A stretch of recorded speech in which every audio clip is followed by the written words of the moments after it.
I would like to call the Flint Board of Education Board Committee of the Whole meeting to order at 6:36 p.m. Board members, as I call your name, please reply present for the public record. Vice President Wright. Present. Secretary Ramsdell. Present. Treasurer Green. Present. Trustee McIntosh. Present. Trustee Perry. Present. Trustee Strozier. Trustee Strozier. Absent. And myself, I am present. At this time, the board will hear any comments from the public. Members of the public are reminded that the Board of Education by its bylaw 1370 are not obligated to answer questions, make statements or commitments in response to issues raised by the public. In general, such issues will be referred to the superintendent for investigation, study, or recommendation. Any public members wishing to address the board must raise their hand in the chat section to alert Stephen that you want to speak. Stephen will state your name prior to unmuting your microphone. You have 3 minutes to address the board. Please remember to restate your name and state your address for the public record before you begin speaking. Stephen? Good evening, board. There are currently no comments. Thank you. The public is reminded that you may also send an email to fboe@flintschools.org to have your comments read at the next meeting. Thank you. At this time, I'll turn the floor over to Trustee Perry for the Human Resources Committee of the Whole meeting.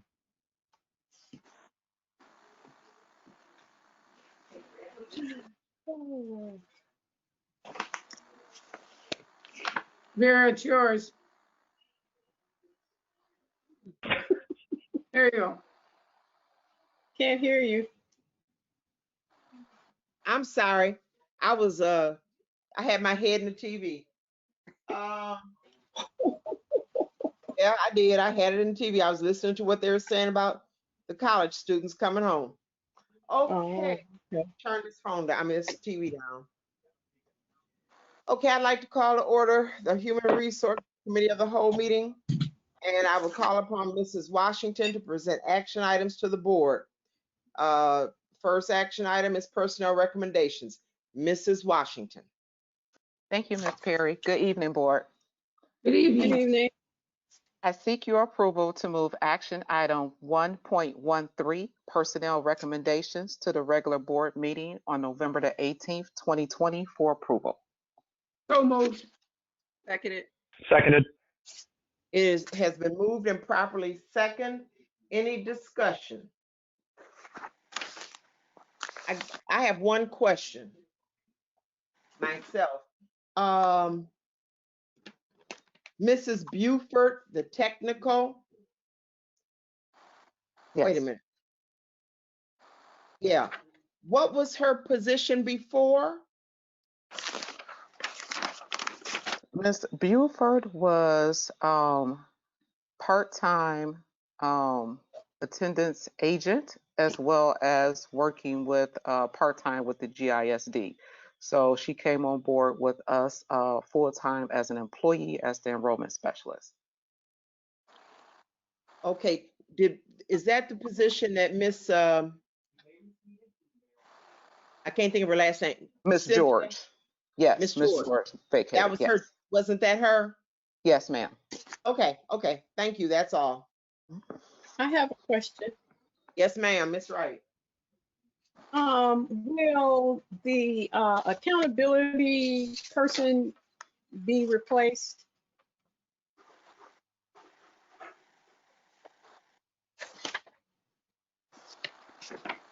I'm sorry. You asked about the accountability person. Will that position be replaced? Will that position be posted? Will it be posted? Not at this time. Replaced. Okay. Not at this time. We are looking internally at those job duties and responsibilities, and considering how we can reorganize for the remainder of the school year, and then we will reassess for if the position will be posted for next school year. So wasn't part of that person's salary grant funded through the partnership agreement? The salary was 100% grant funded. So I if am it's not. 100% grant funded, Yeah. so Yes. if the position, oh, I'm sorry. No, I'm Were sorry. you? Go ahead. I'm sorry, Ms. Wright. No, Please I guess the continue. question is, if it's 100% grant funded and we don't fill the position, would that cause us to then have to give funds back to the grantor? And we're trying not to do that. Well, no, Ms. Wright, we can repurpose those funds. Those funds have been approved and budgeted for this fiscal year. So any event that the position has been vacated, we can repurpose those funds and use them within the school district. So those aren't regular title dollars, I'm assuming. It's Title I and 21H funds. Okay. My understanding was you have to use those funds for what you say you're going to use them for, unless they're you reissue them, or that's not the word I want, but I think that's Reallocate. What you think? reallocate. Right. Thank you. Yeah. Reallocate at the time of carryover in the winter or spring. Correct. We can reallocate through an amendment. I would like to also defer to Ms. Murphy, who can share some more information in regards to answer your question. Good evening, board. That is correct. We are, even preparing now for our carryover budget. So we've already been looking at our utilization for every line item to determine if we need to make any budget versus actual adjustments for staffing or any initiatives. Even with us working, in a virtual setting, some of the things that like field trips and things like that we couldn't take, we're going to have to look at those line items and amend them at carryover. So that would be the plan for that position. The plan is not to fill that position through the end of the school year, we would just align what has been spent to date for benefits and salary, make sure that that is fully costed out, and then reallocate the funds through an amendment. So does that mean that whatever person you give the additional duties to will be compensated for the additional duties?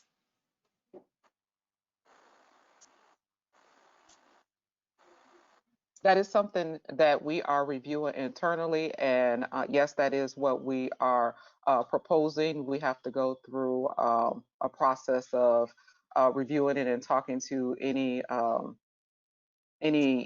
unions that may have employees who may be affected by the reorganization or redistribution of additional responsibilities.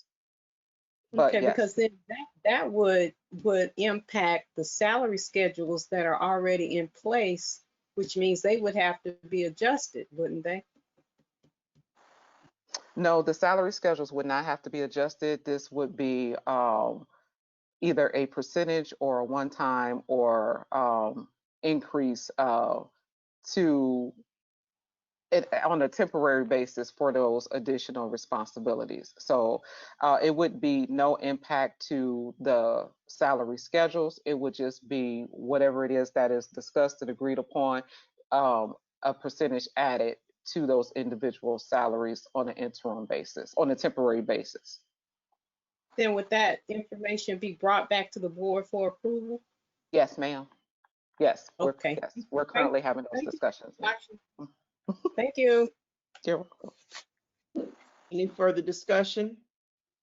Yes. None. All in favor of moving action item 1.13, personal recommendations to the regular board for adoption, we will conduct a roll call vote. As I call your name, please say yes or no to approve this motion. President Lester? Yes. Vice President Wright? Yes. Secretary Ramsdale? Yes. Treasurer Green? Treasurer Green? Yes. Y'all Okay. can't hear nobody?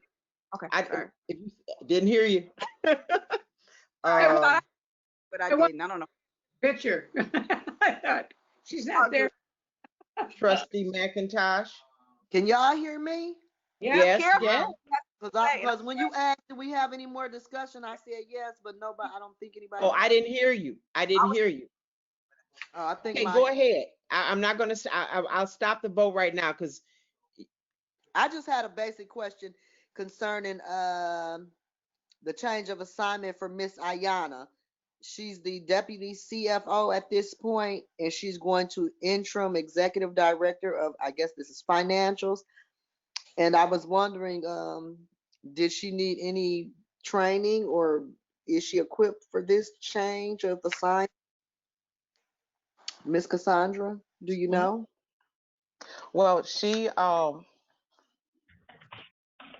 has been working very closely with Ms. Sikelski in regards to the duties and responsibilities for the overall structure of the finance department, as well as managing the district's finances. She has more than 17 years of experience in that area, as well as managing finances, audits, and preparing the necessary financial documents. And so she also meets the qualifications for executive director of finance. She currently has, meet those minimum qualifications as far as degree level and experience. Oh, awesome. Okay, thank you so much. You're welcome. okay, so now I'll go back to the voting. So it still lands with Trustee McIntosh. Yes, yes, awesome. Yes, I Trustee accept. Strozier, have you come on? Okay. And myself, Trustee Perry, yes. The vote is 6-0. Motion passes. Next is action item 1.14, approval of technical and professional new salary schedule and salary increases. Mrs. Washington. Thank you. I seek your approval to move action item 1.14, approval of technical and professional new salary schedule and salary increases, to the regular board on November the 18th, 2020 for approval. So move. Second. It's been moved and properly second. Any discussion? Yes, Ms. Green. Yeah, just a little overview of what approval for technical and professional new salary schedule and salary. What does that entail? Okay, so it will be, we're proposing a pay increase for all of our staff who are classified as technicals or professionals within our central office. And so what we looked at is that it will create a new salary schedule. The technical and professional salary schedules previously are 15 step for the technical, 10 step for the professional. And so what we did was took a look at where everybody was currently on the salary schedule and the duties and the responsibilities that they do. And so we combined both of those employee groups together and implemented a new salary schedule that was more of a cleaner scale that would acknowledge the work that they do. This group hasn't received an increase since 2014-15. And so as we went through our previous negotiations with the various unions and was able to ratify those agreements and provide an increase as well through those negotiations, we also wanted to make our technical and professional employees whole as well.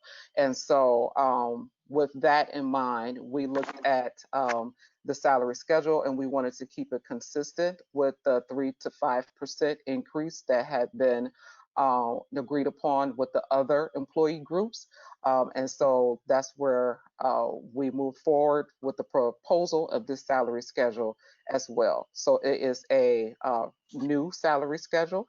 It is condensed, so it is easier to understand and where to place individuals on the salary schedule, and gives them a clear pathway on how they can advance. So it is a 5-step salary schedule with 3% between each step. Okay, I say that I'm okay with their work. I'm see this.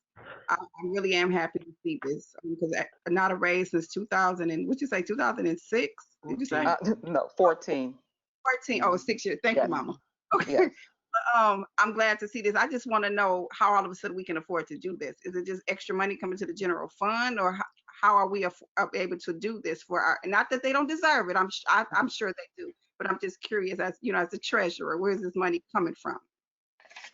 Well, I would like to defer to Ms. Domprey, who can give you specific information. Good evening, board. So it is in the budget amendment that I proposed to you at the subcommittee meeting last week.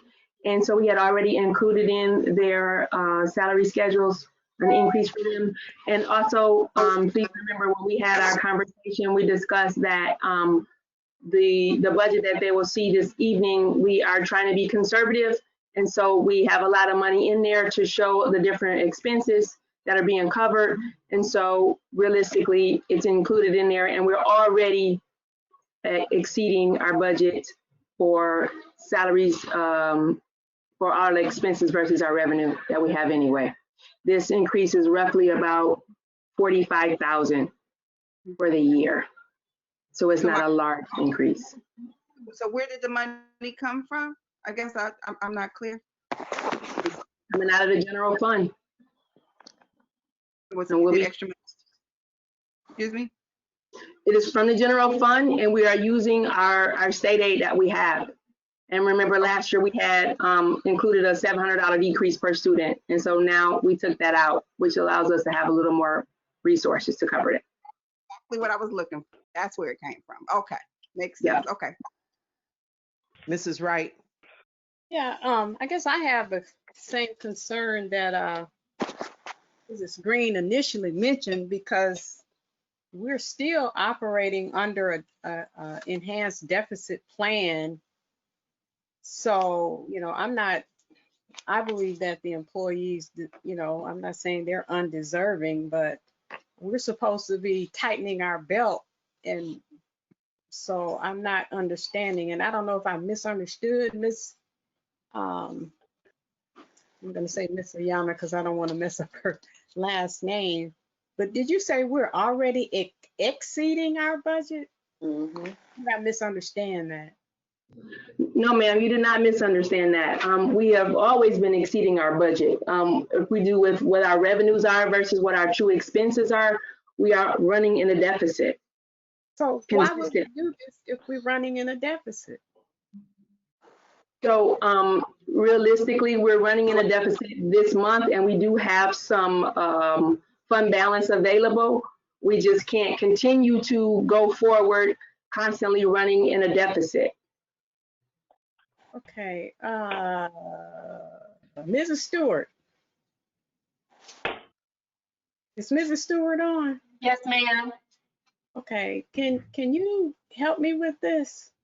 Because I don't understand, if we're running in a deficit, why would we do salary increases for another group? So it is my understanding prior to Carrie leaving, the budget as well as the budget that was submitted, Carrie had included this in the budget that was already submitted. And I see that. You mean submitted to the state as part of the deficit plan? Yes, ma'am. So Carrie had and I see that Carrie is on here. Is Carrie able to speak? Maybe Carrie can add some more clarification to this.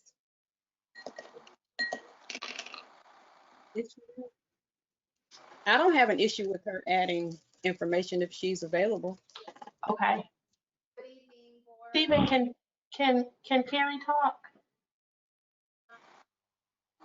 She is unmuted.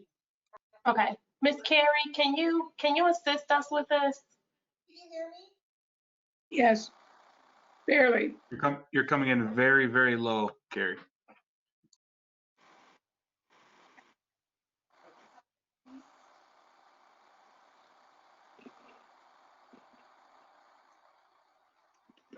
Can you hear me now? Yes, that's better. Thank you, Carrie. Okay. Sorry about that. Good evening, everyone. Yep, as Mrs. Dampre and Superintendent Stewart mentioned, these increases, these slight increases, have already been incorporated into the first budget that was approved in June, and then again in the amendment that you will see tonight. But as also mentioned, the district is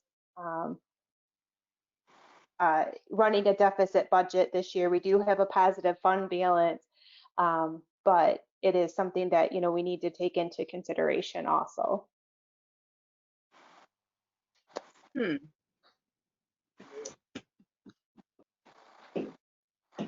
May I ask a Wow. question? You guys are finished.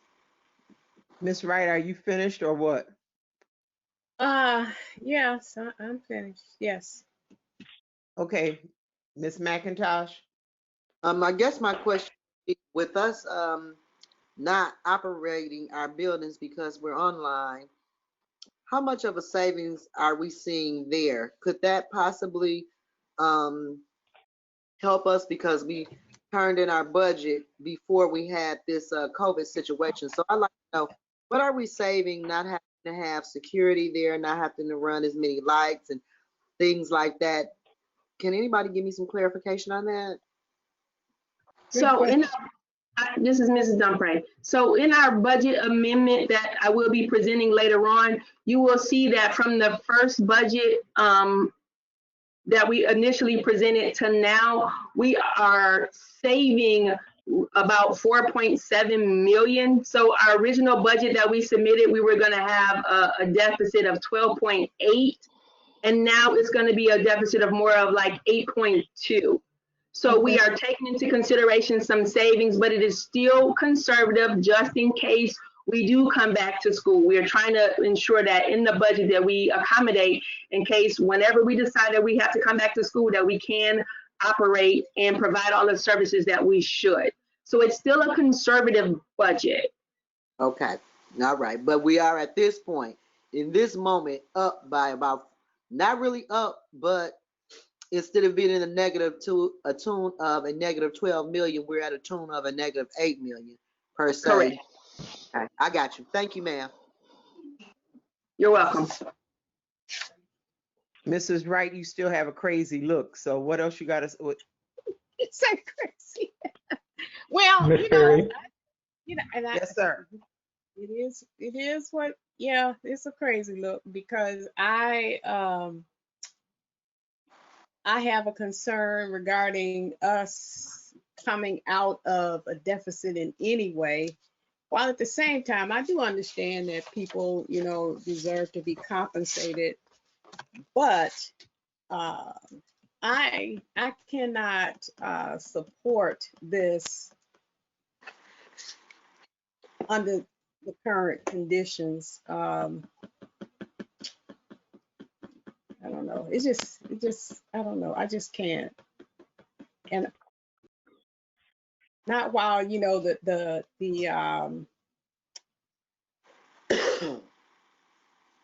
I'm, go on to Mr. Lester. I saw his hand come up. Lester. So real quick, if somebody, so this is for what I would consider non-frontline staff, right? So this is not teachers, not janitors, not people in our schools. This is all administration, correct?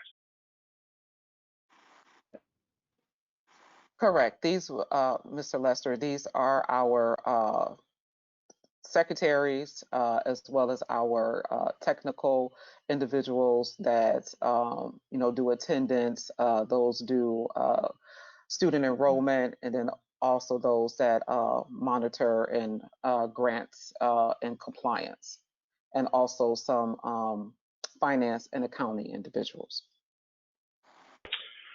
So at the risk of sounding, I don't know, while I appreciate the fact that you haven't had a raise since 2014, and that's terrible, now is not the time, in my opinion. I mean, operating the way that we're operating with COVID, we're going to see more budget cuts coming from the state. You know, at this point, I'm not going to be able to support that. I apologize because I know it sucks not having had a raise since 2014. But industries across the board, mine included, have frozen pay increases because there's such drastic losses in every sector that we're seeing. And personally, if it's not going to teachers or frontline staff right now, for me, that's a no-go. Unless, I mean, if somebody can sell it to me in the next 2 or 3 minutes to make me completely understand and change my mind, by all means, please do. But from what I just heard, the presentation's a no-go for me. But that being said, by all means, I mean, if there's something that I'm missing, Anita or Ms. Washington or Ms. Humphrey, anybody, jump in there and let me know if there's something that I'm missing where this is something that has to be passed in the midst of a pandemic with what's going on. That's a tough pill for me to swallow. I have a question after Ms. Ramsdale. I think she has her hand up. Yeah, Hey. Mrs. Ramsdale. Well, wait, Mr. Lester, were you finished? Yeah. If, I mean, again, I welcome a dialogue. If any of the administration can tell me why this is an absolute, we must do this right now, please, by all means. It's very hard for me to understand why this is something that we have to do kind of in the midst of everything going on right now.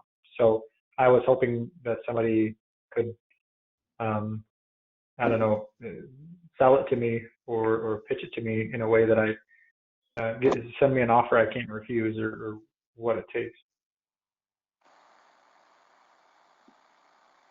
Okay, Mrs. Ramsdale.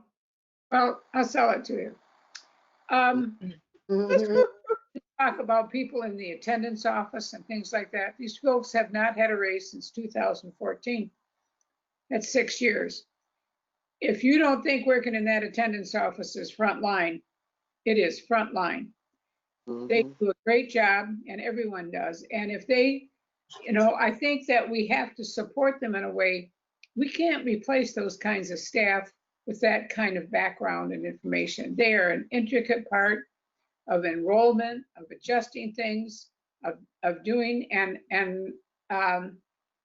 if some of them leave for better jobs, which they may because they have so much experience that other school districts would certainly be interested in them. I just think that they deserve to be paid for what they do. That is frontline. Those people are all frontline, and I think it's very important. And I appreciate the deficit, but we're not going to pay off the deficit by having people who are not competent at their job or who have a strong learning curve.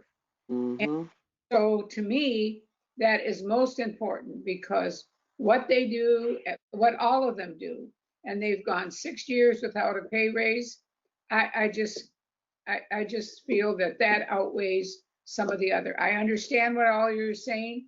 There is a deficit, but sometimes losing essential workers does not aid your deficit. So I will vote for this.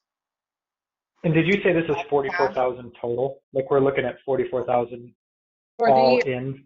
For the year. That is correct. That is pension and salaries. That is salary and benefits is 44,000.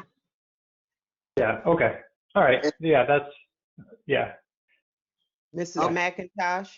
And that's what I was going to bring up because we bless people, like I always say, with these golden parachutes and reward them for not doing their jobs.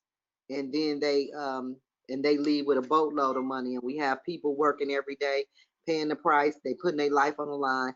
Now, what I would like to see is if we vote to give them this raise, I would like to see them not maybe get the raise until we go back in session with a contingency that when we get back in full swing, they'll get their raise. But I'm with Ms. Ramsdale. The way we bless people that are undeserving, and these people have been working and haven't received a raise, and we expect them to come in, keep up with our student enrollment, enroll students, help us on our financial ends, but we never want to pay the people who do the heavy loading. We have to start compensating people if we want competency in our district. So I was just wondering to the administration, is there a way that we maybe not bless them with a raise until we get back in school with a promise that when we're back in full swing, they will get their raise? Can we do that? Ms. Excuse me, McIntyre, Ms. my McIntyre. only dilemma with that is the people that you're speaking about are people in the administration building who are going to work every day. Right now So already. we have teachers and support staff that are not reporting every day, but people in central office, we're still reporting. And then most of the people that you're talking about in this bracket, they have been reporting every day since administration building went back to work. Now we are talking about dialing back, but then you also have to consider that there's some departments that are not going to be able to dial back. For example, centralized enrollment will still be open every day to serve the public. So there are some people that, you know, even though we're looking at dialing back with central office, they will not be able to dial back. They'll still have to go to work every day. Okay, so I understand. So all. I'm sorry, may I also mention that a lot of these people are, about half of the people are grant funded, so it's not all coming out of general funds. And we are also gonna have a lot of huge savings in transportation since we won't be transporting our kids. So we have some other areas in which they can make up for this. So a majority of it will be covered by grants. Okay, well, I don't know if we're taking a vote, but I'm gonna support it because we blow a lot of money and the people who deserve it never get their due propers. So I figured that we should cut ties or cut back somewhere else and let's start paying people to actually show up and do work. Is my guess. I would vote, is my thought. I would vote for it if I had to take a vote today. Mrs. Wright, you had your hand up. Yeah, I have 2 points.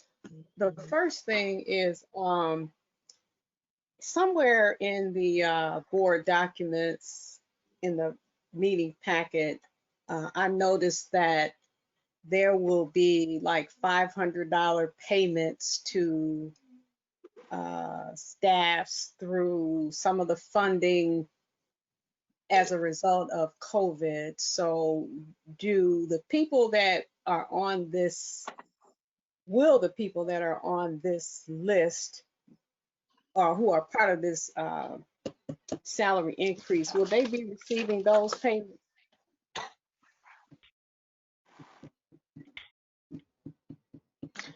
Ms. Wright, are you speaking of the COVID-19 grant application through the governor's budget? Yes. If so, no, those payments or hazard payments, as they had, referred to, also are for teachers and support staff that provided direct instruction to students. Now, I know that I saw somewhere that it was administrative assistant. Is there a second grant? Because I know that I saw administrative assistance. It said COVID $500 payment for executive director. And I saw. This is Kiana. That is a part of the. I'm sorry. Can you guys hear me? This is Kiana. That is a part of the ESSER formula grant amendment. Some of those payments I think are still being questioned because of the change in teachers and support staff. They did not return to work on the 6th of November. So we did budget for that and account for those staff to acknowledge their work during their continuous service during the pandemic. Yes. So, because I know I saw where human resources, the finance office, all those staffs are listed, and those are the technical workers. Is that correct? That is correct. The goal was to acknowledge all of the staff bodies, UTF, paras, technicals, professionals, executive directors, even our contracted staff. Mm-hmm. So, I was just thinking that they will be getting some additional monies for being first line workers, even if we did not approve the raise. So that's my first statement. Then my second statement is that the most important job we have as board members is fiscal responsibility. And it is difficult for me to have someone say raise, deficit, and I think, you know, the way it was stated that we will be in a deficit while giving raises, you know, it's sort of an oxymoron. Those two things don't go together. So, you know, because, you know, as I said, our primary responsibility is fiscal responsibility. I do not doubt that every one of the people that is on this list for a raise deserves it. But we're supposed to be trying to show the state and others that we can get our finances in order. And when we keep giving raises, or when we do this kind of thing at the same time as saying that we have a deficit, and it will cause us to continue without having a balanced budget, that doesn't make us look very good. So that's just Ayana, do you have the breakdown of the percentage just from grant funds and the percentage that would hit general funds? Just give me 1 second, I can give you that. Hold on, please. Okay. Madam Chair, I'd like to make a comment as well after Ms. Perry. Ms. Green is before you. Yeah. I'm saying just put me on the list, please. I was just sending you a text to say I got you. Thank you. Yes, sir.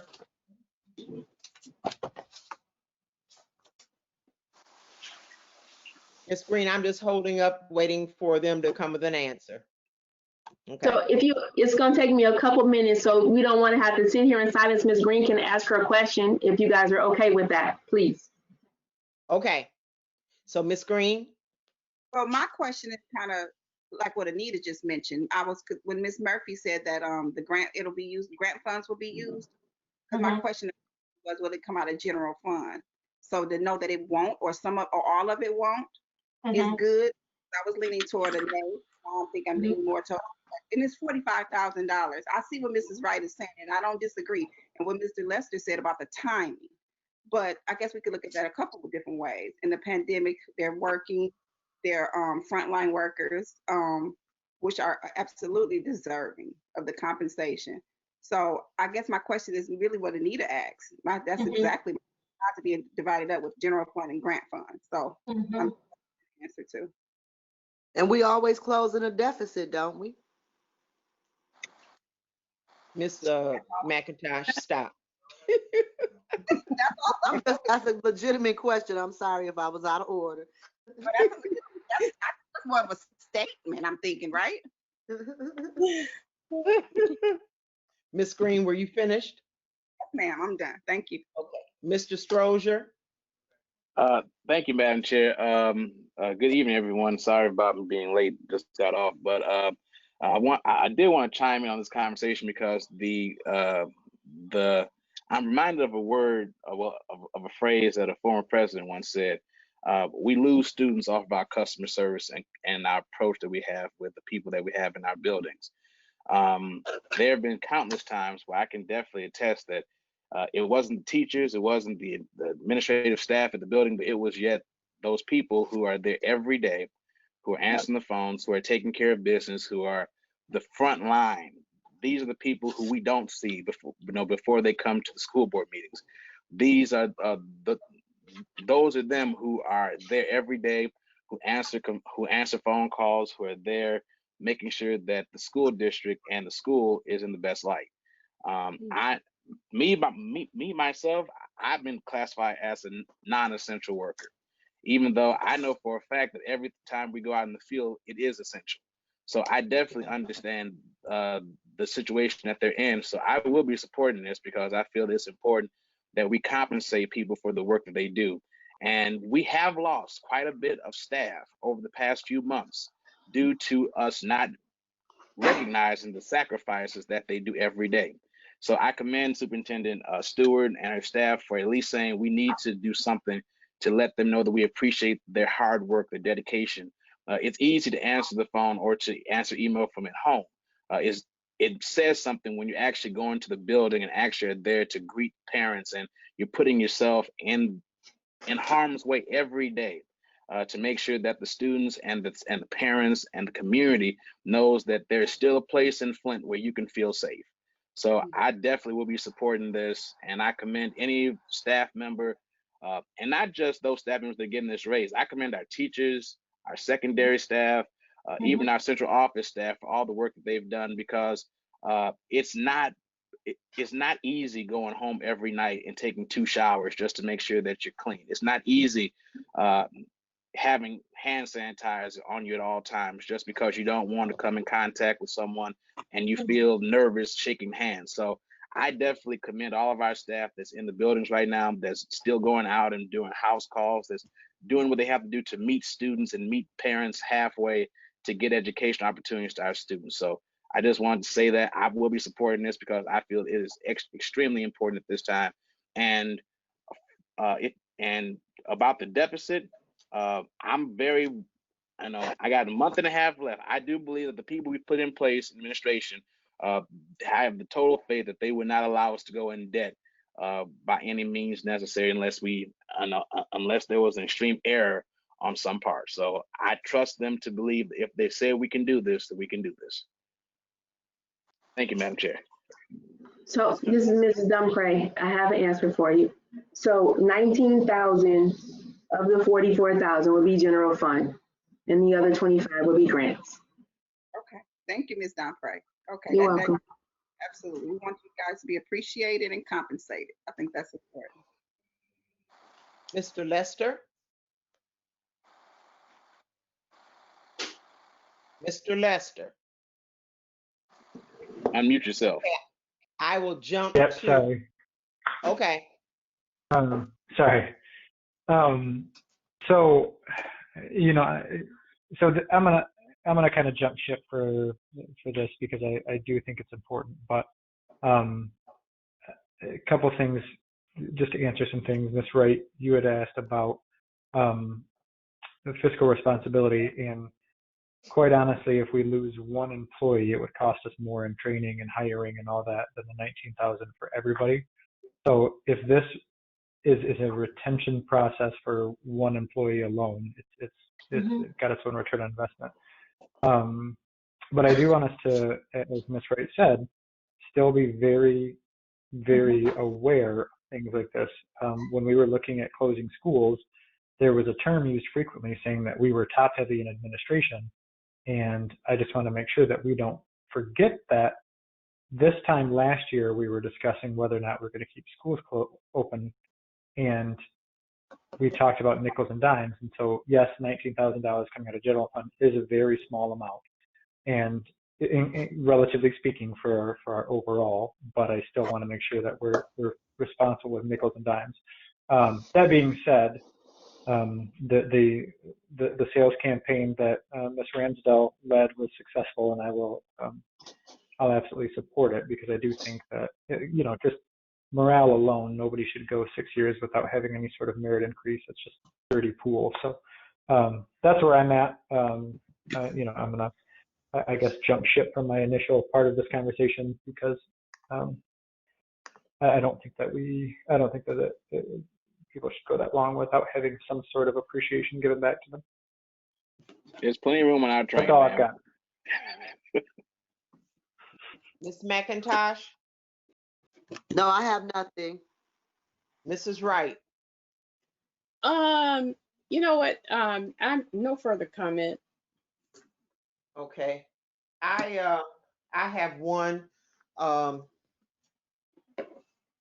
For quite a few years, I've been behind the scenes trying to understand why certain departments, certain people on these jobs, and I'll be honest, it's been basically in centralized enrollment. At the time, it was called Pupil Personnel Services, and we were giving out raises to everybody and their mama. We have given out raises this within the past year, and you're sitting in a deficit. I respect us in a deficit, but I'm gonna go against everything that I truly believe. I have to support this. And usually I'm the one screaming and yelling, saying no. But 6 years is a long time. I've been retired 13 years, 12, somewhere. I've been retired. No, how long? I've been on board 17. So I've been retired 16 years. And I don't get any increase on my money. Everything is going up, but my money sits at the same. And so I don't have little children and some of that other stuff that people may have to have. So if you haven't had a raise in 15 years, I trust that administration, and I'm going to hold you to this, that you all know what you're doing, and that this is not going to kill us in the long run. Because if it does, you know I'm coming back on you. And I will support, because we're living in perilous times right now. And I have to support this for the people who sometimes take abuse that nobody else sees, the abuse that they take in centralized enrollment. Yep. And they do it professionally. So if a little bit more money will help them in their life, then I have no problem with supporting it. So anybody else? I think that Mrs. Domprey and I can keep our eye on the bottom line and watch for that $19,000 and find it somewhere else. Okay. Okay. Any further discussion from the board? Mrs. Wright had her hand up. It went up again. No, I'll make my statement with my vote. Oh, okay. So by roll call, yay if you're going to support it, and no, of course, if you're not. President Lester. Yay. Vice President Wright. My vote is no, based on the fact that we are currently in a deficit as stated by the interim CFO, that we'll be running a deficit at the same time that we are giving this raise. So my vote is no. Okay. Secretary Ramsdale. Yes. And thank you all. Treasurer Green. Absolutely, yes. Trustee McIntosh. Yes, ma'am, support it. Trustee Strozier. Yes, ma'am. And myself, yes. Vote passes 6-1. Okay. And again, thank you to those workers. We definitely appreciate it. Okay, next, action item 1.15, authorization to adopt restated tax sheltered annuity plan document 403B plan. Mrs. Washington. Thank you. I seek your approval to move action item 1.15, authorization to adopt restated tax shelter annuity plan documents 403B to the regular board on November the 18th, 2020 for approval. So moved. Second. It's been moved and properly second. Any discussion? And I remember now I can't see everybody, so. Okay, no discussion. All in favor of by roll call in support of this will be yes, and against it will be no. And okay, now I see Mrs. Wright's hand. You kind of slow there, lady. Huh? You kind of slow. I was no, I think my question is only, is this something that happens periodically? Because I don't recall seeing this before. Yes, it was first stated back in 2008, and then in 2011. And so it is being requested to be restated now to the IRS changed regulations in 2019 for the 403 plans. And so the district needs to be in compliance with those new regulations. And so as a because of that, we are requesting a plan to be restated for adoption to include those new regulations. And that will also give us a letter by the IRS that's saying that our plans are certified and compliant with the IRS regulations. So in a nutshell, can you give me what changes were made, the new regulations, what they are? You don't have to go into a lot of detail, but just an example of what a new regulation might be. Yes, one of them is the hardship, the revision of the hardship through 403B, which just talks about participants who make employee contributions due to hardship. We have to certify new regulations and identify that as a condition of receiving a hardship. Certain employees have to complete different documentation. And then also we moved to a pre-approved plan of 403B in alignment with the new regulations from IRS, and that restatement has to go into place by December 31st. Okay, thank you. Any further discussion? Okay, seeing none, by roll call vote, yes to adopt, no not to. Well, no, yes to move to the full board, no not to move to the full board. President Lester. Yes. Vice President Wright. Yes. Secretary Ramsdale. Yes. Treasurer Green. Yes. Trustee McIntosh. Yes. Trustee Strozier. Trustee Strozier. Okay, and myself, Trustee Perry, yes. Vote passes, what is it? 6-0? Oh, Yes, it's 6-0. Oh, okay. Thank you, Mrs. Washington. And seeing no further action, I declare the Human Resources Committee of the Whole meeting adjourned. I now turn the floor over to Vice President Wright for the Governance Committee of the Whole meeting. I would like to call the Governance Committee of the Whole meeting to order. I will now call upon Mrs. Stewart to present action items for the board.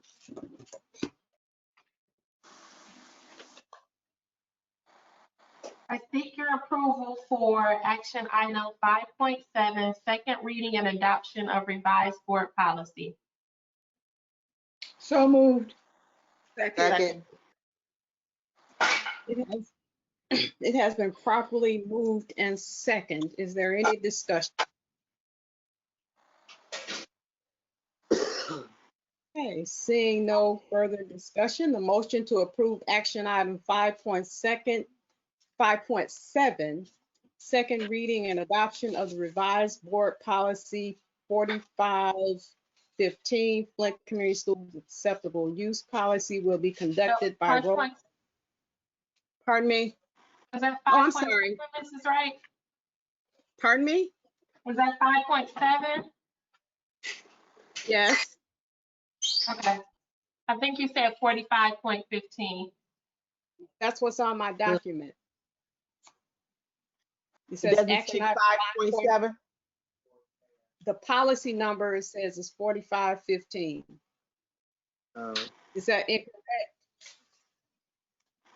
I'm sorry. Maybe I thought we were on the first one, 5.7. It is, but the policy number is 4515. Oh, okay. Okay. I'm sorry. Mine said, okay.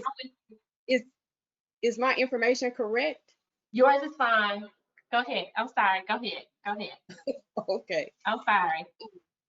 Okay, seeing no further discussion, the motion to approve action item 5.7, second reading and adoption of the revised board policy 4515, Flint Community Schools acceptable use policy will be conducted by roll call vote.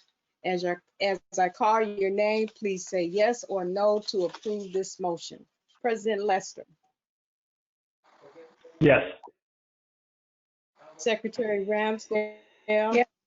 Yes. Treasurer Green. Yes. Trustee McIntosh, Yes. Trustee Perry, Yes. Trustee Strozier, and myself, Vice President Wright. Yes, motion passes 6-1. I'm sorry, 6 yes, 1 no. So the motion No. passes. 6-0. He 6-0. didn't vote. Diana. Yes, ma'am, I heard you. 6-0. So it wasn't a no, it was a no vote. Okay. Right. Not more water. It's hot in this house. Okay. All right. The next action item, Mrs. Stewart. I seek your approval for action item 5.8, second reading and adoption of new board policy, Title IX, sexual harassment policy. So moved. Second. It has been properly moved and second. Is there any discussion?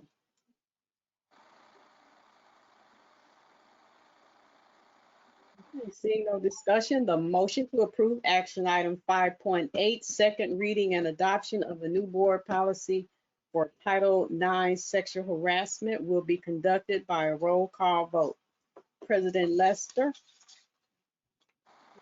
Yes. Secretary Ramsdale, Yes. Treasurer Green, Yes. Trustee McIntosh, Yes.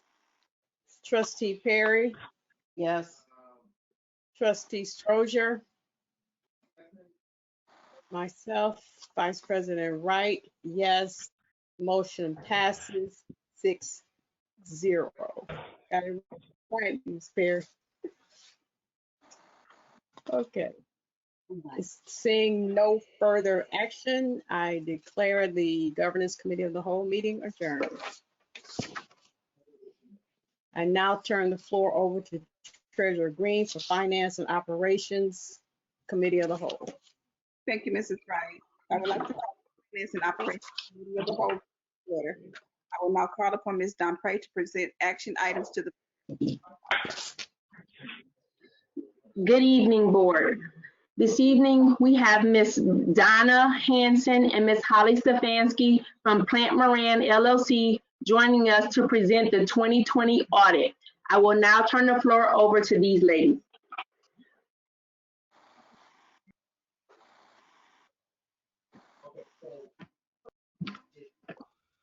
Hello. Hello. Hi. On mute. Sorry about that. So good evening, and thank you for having us this evening. We're here to report on the results of the district's 2020 audit. My name is Kimber Smale, and I acted as the engagement partner over the audit. Some of you may remember Ken Leslie, who used to be the partner over the Flint Schools audit. With Ken's retirement, I moved on to the engagement along with Donna Hanson, who is not here tonight, who acts as our colleague partner. I'm the office managing partner of our Flint office, so I was really excited to have the opportunity to be involved in the district's audit, as the Flint community is very important to me. With me this evening is Holly Stefanski, who's a senior manager on the engagement. Holly's also the Plant Moran single audit technical specialist for our school industry and has been deeply entrenched in navigating the many changes that we have that have resulted from the ongoing pandemic. So before I begin, though, I would like to thank Carrie and Ayanya for all of their help throughout the audit, as well as the entire business office. Preparing for an audit is a tremendous task. It takes many hours of preparation, and we greatly support everything that they did, or we greatly appreciate everything that they did for us throughout the audit. I'm going to turn things over to Holly to go through a few items. Okay, thanks, Kimber. And Monica, is there a way for me to take control to share my screen?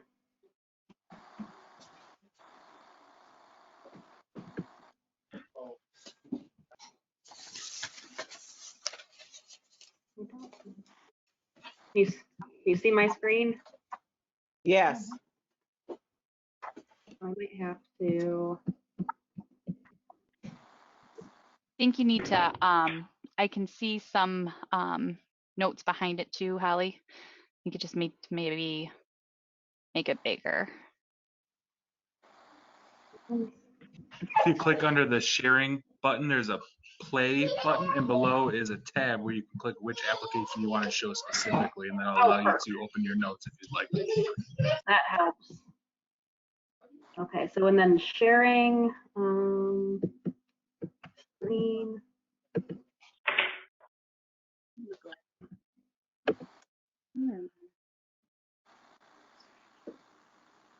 That work? No, I nope, not that. You still see your documents folder. If you click the tab, it should say PowerPoint, or it might even say the title of your presentation on that drop down below the play button. Oh, I see it. Okay, that's different. Did that work? Yes, that worked. Okay, perfect. Make sure you can still see it if I pull up. There we go. Okay, can you still see it? Yes. Okay, perfect. All right, thanks for your patience there. So again, thanks for having us here today. And just to kind of go over a high level summary of what you have received in your audit packages. So you should have 3 items that are labeled in draft form. And then you should have, the last item will be this, the item that I'm sharing on my screen, the presentation that we're gonna go through as well. So just to point out and give some background on why the audit package that you're looking at today is in draft form, which wouldn't be typical when we're presenting to you at the board meeting at the tail end of the audit. So things are a little different this year, as everybody's used to at this point. So the reason that it's in draft is due to the fact that the district received a new federal grant this year called ESSER. And this was awarded through the CARES Act funding that, and it was in response to the public health crisis. So this was awarded in about March, springtime time period. And when we're auditing the district's federal programs, we have to rely on audit standards that require us to utilize very specific guidance from the government to gain an understanding of those programs and the compliance requirements that we're required to include in our testing.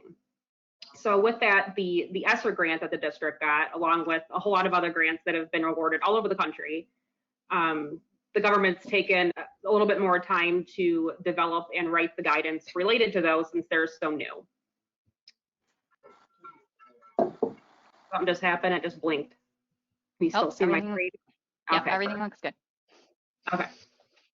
So because that took a while, they're not going to expect it, it's not expected to be released until November time period. So with that, because we don't have all of the guidance that we need to be able to kind of conclude that all of our testing related to that ESSER program is adequate, we're not able to finalize our reports until we have that, until that's been released. And really, it's just more of a matter of formalization and checking the box to make sure that nothing significant appears in there that we're not expecting to. But frankly, it's a very straightforward federal grant program compared to some of the other ones that the district has already. And we're not expecting there to be anything significant that comes out of that release. It's just, again, more of a formality that we're required to follow in accordance with auditing standards. So that's, you know, the long and the short of it as to why you're seeing drafts today instead of a final draft, or instead of final copies of those reports. I mean, we do expect that that guidance will be released near the end of this month. The latest we heard was right before Thanksgiving. So if there are any changes with that, then we'll certainly be in touch and work with the business office to figure out contingency plans to get those submitted in a format that MDE will accept. But just also wanted to highlight that you know, MDE is well aware of this. We've communicated with them on this numerous times, and they understand that it's not the district's fault, it's not our fault. It's really just the government is you know, taking their time to get the guidance published because these grants are so new. Right.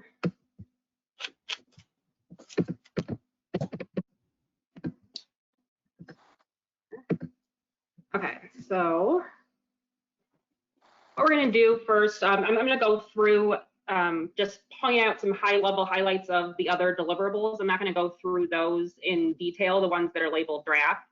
But before we do that, just to give some background and highlight really where the district ended up and at the end of 2020 and throughout the year, wanted to flip to the presentation first and just talk about the big picture. So we're actually going to start on page 3, which is a summary of the general fund statement of revenue, changes in revenue expenditures, and fund balance for the year.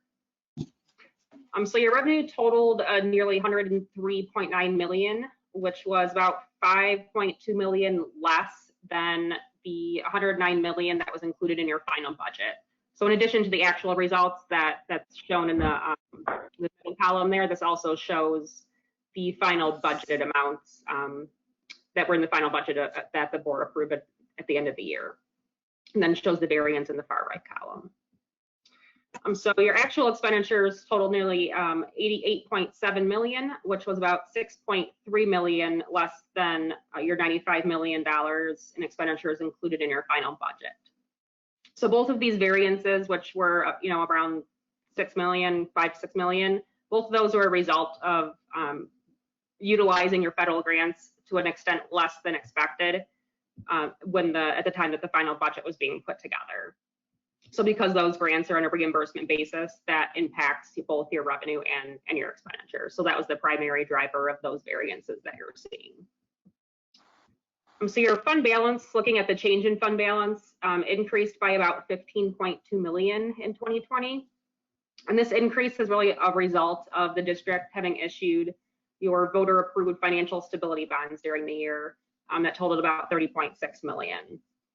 So these bonds were used to pay off and redeem some of the district's previously outstanding long-term debt, and also a portion of it was used to reduce your operating deficit in the general fund. So this is just important, and we wanted to highlight it and point it out kind of prior to getting into some of these other areas and details, because I think it's important to keep in mind that when we're looking at the financial numbers and the results, the proceeds that you're seeing on this page and the expenditures that you're seeing relate to the proceeds from the issuance of those bonds, as well as the paying off of that other some of those other long-term debt issues. So if you net those together, there was a little bit of a pickup in operations, but the majority of that also related to the portion of the bonds that were issued to eliminate the ongoing recurring operating deficit of the district as well. And going back up to take a look at the balance sheet. So on page 2, this is a snapshot of the balance sheet of the general fund at June 30th of 2020. So this your assets totaled about 22.9 million, and this is about a little over 12 million more than your assets at the end of the prior fiscal year in 2019. Your liabilities, which consist mostly of amounts that are currently due to third parties, decreased about $3 million from 2019 to 2020. When looking at your bottom line, your fund balance totals approximately 11.9 million at June 30th. And of this, about 500,000, so this line that you see that's called non-spendable right there, that relates to resources that have already been used to prepay for expenditures that will be incurred next year. And then the assignment, that 11.3 million, relates to the earmarking of remaining fund balance that's anticipated to be used in fiscal year 21.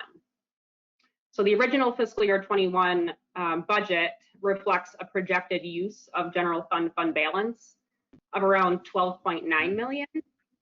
So the fund balance in your general fund at the end of this year, the year that we're talking about, 2020, is actually not enough to cover what's anticipated to be used in the upcoming year that we're currently in, the 21 school year. So said a little differently, and like Ayana and Carrie were talking about a little bit earlier, it's likely that the general fund will return to a general fund position during the fiscal year 21, unless there's modifications to those budget projections or additional cost-cutting measures that are put in place. Ms. Perry, do you have a question? Yes, what is the, I probably know, but it's not coming to me. What are the non-spendables?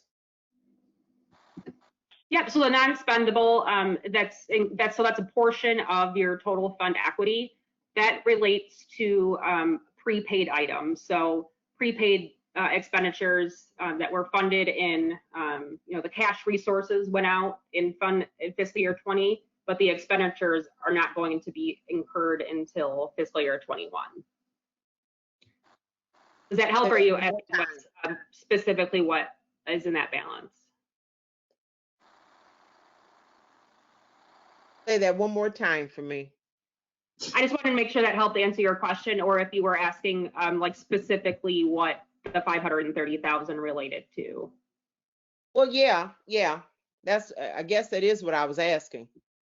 Okay, yeah. So that the majority of that relates to the timing of payroll at the end of the year. There was the first payroll of fiscal year 21 happened to fall like right at the beginning of July, so it was the timing of when payroll was funded. It's considered prepaid for financial reporting purposes. Okay, I got it. Thank you. Yeah, you're welcome. Okay. And I will leave that there for now, and then I'm gonna actually switch gears and flip back to some of my other notes on the deliverables.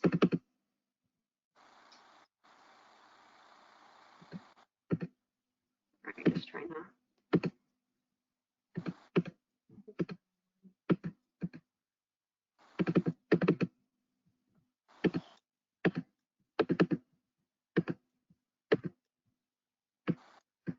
Sorry, doesn't let me click on more than one thing when I'm sharing the screen here. It's hard to move it around. There we go. Okay.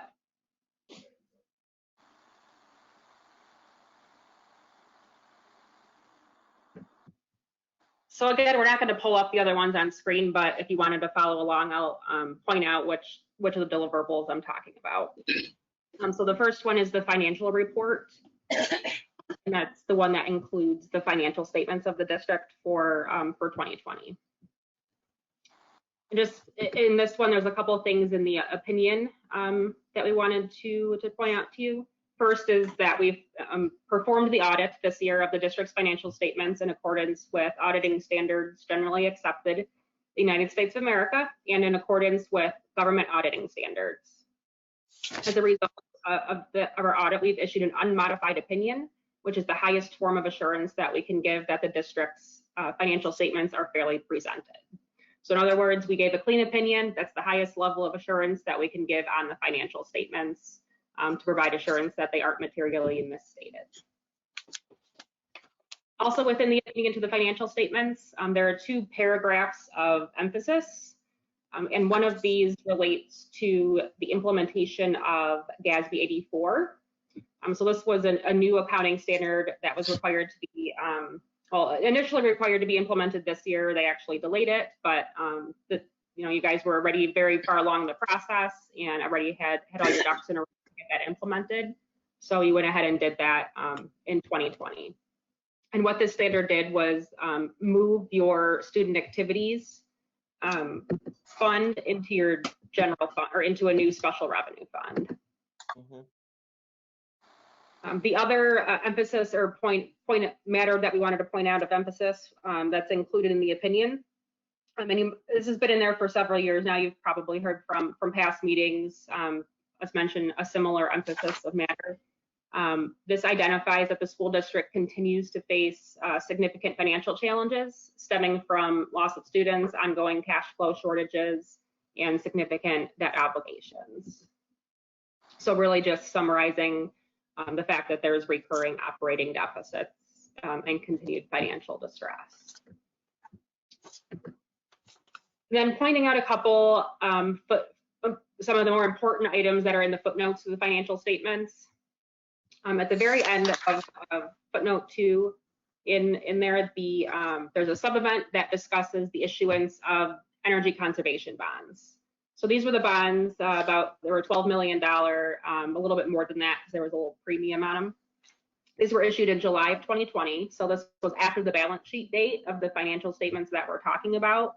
So the financial impact of those bonds being issued isn't reflected in the financial statements, but it is, you know, a fairly significant event that occurred right after. So that's why it's pointed out there as being a subsequent event.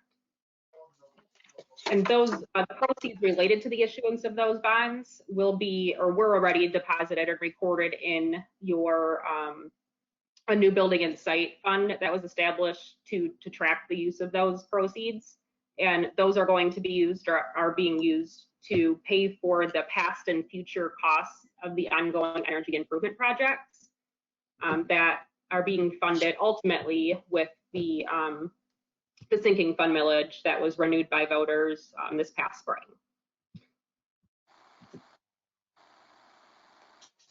In note 3, which is kind of related to what I was just talking about in note 2, there's a mention that the building and site fund that I just mentioned is in a deficit position at June 30th of 2020. And this is resulted because all of the accumulation of the use of expenditures towards those energy improvement projects is what's causing that deficit. But when those bonds were issued in July, shortly after the balance sheet date, those proceeds, in essence, eliminated that deficit because it restored those resources that had been used in that fund. So just wanted to point that out in case you're reading through it and wondering, hey, what's this deficit for? Why does it look like this? That's what it looked like at that point in time. But if we were to look at that currently, it would not show a deficit because those proceeds have now offset it. Okay. And then the second, so those were the kind of the main highlights that we just wanted to point out to you as it relates to what's included in the financial statement package. And then in the second audit deliverable that we wanted to point some things out on is the federal program or the single audit. And this is the second separate audit that's performed over the district's federal grants. And it's a compliance-based audit that evaluates the grants that were selected to be tested as major programs. So this is where, when we were talking about before with the ESSER, the new ESSER program that did it, or grant that the district got, we're required to follow certain guidance as it relates to our testing of that.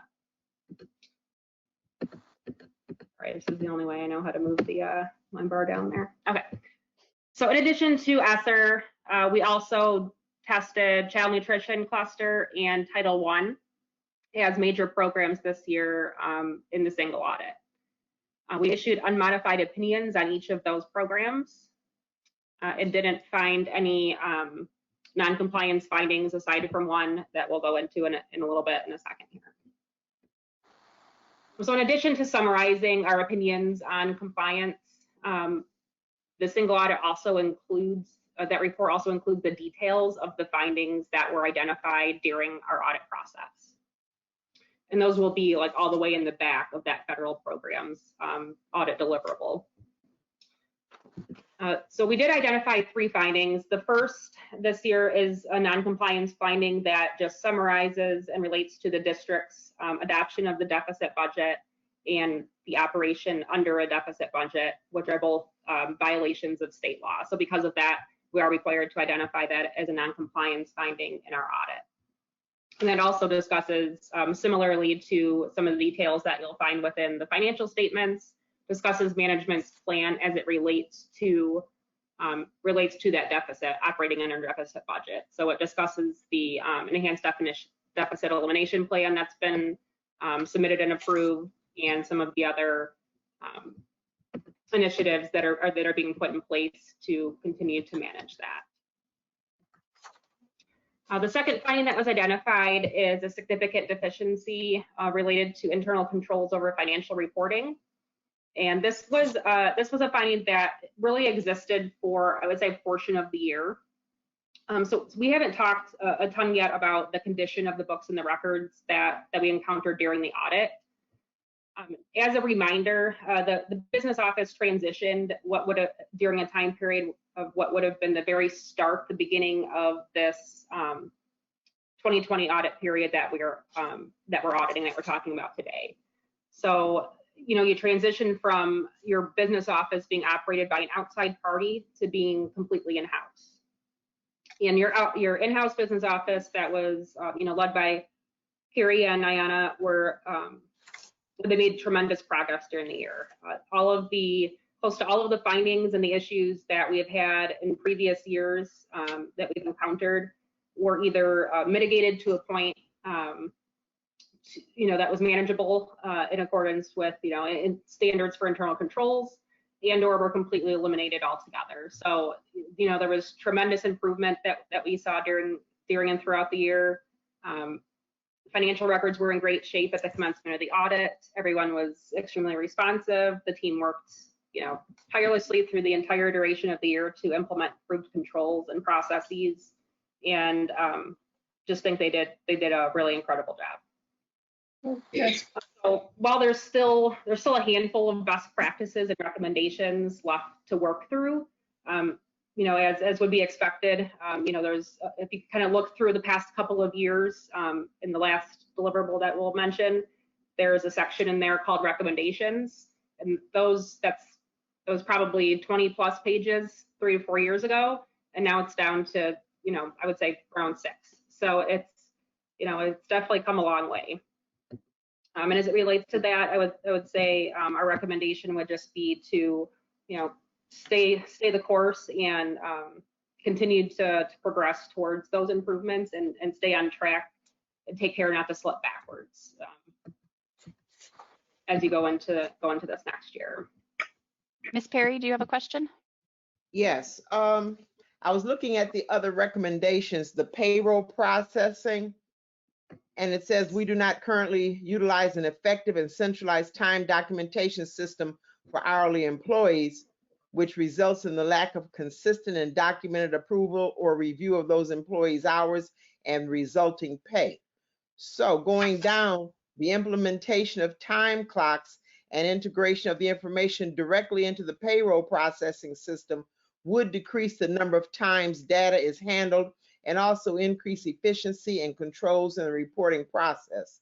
So with me saying all of that, reading that part, could we, I would like to see administration investigate us, that's the wrong word. Boy, I can't think of the word. Anyway, I'd like to see administration do some investigating on that and see what it would cost us to have time clocks for our hourly employees, because I thought that's a lot of paperwork and trying to keep up with that. But if you had that time clock, then all that information is right there at your fingertips. So I think that's something that the district needs to investigate, get into, and see what it will cost us to implement that. Yeah, and just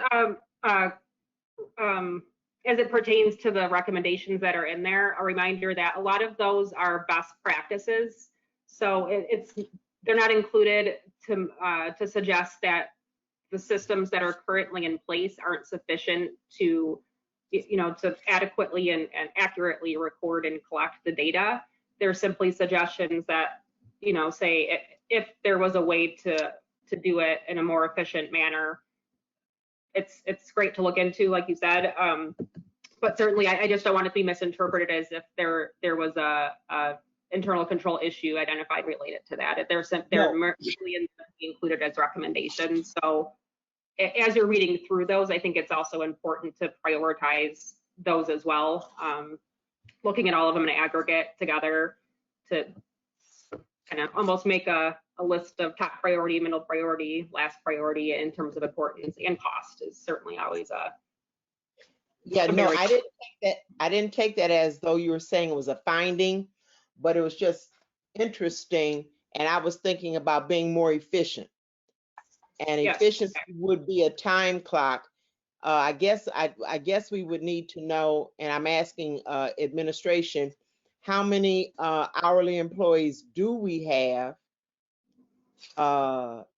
And once we find that information out, find out what it would cost us to implement that. But that would make it simpler. All you have to do then is go to the computer and hit a button, and all that information on that employee would pop up.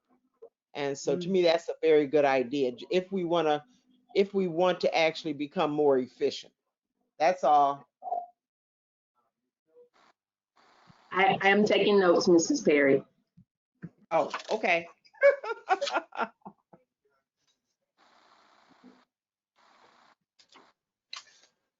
All right, and then so that kind of summarizes the second finding that was noted in the single audit package.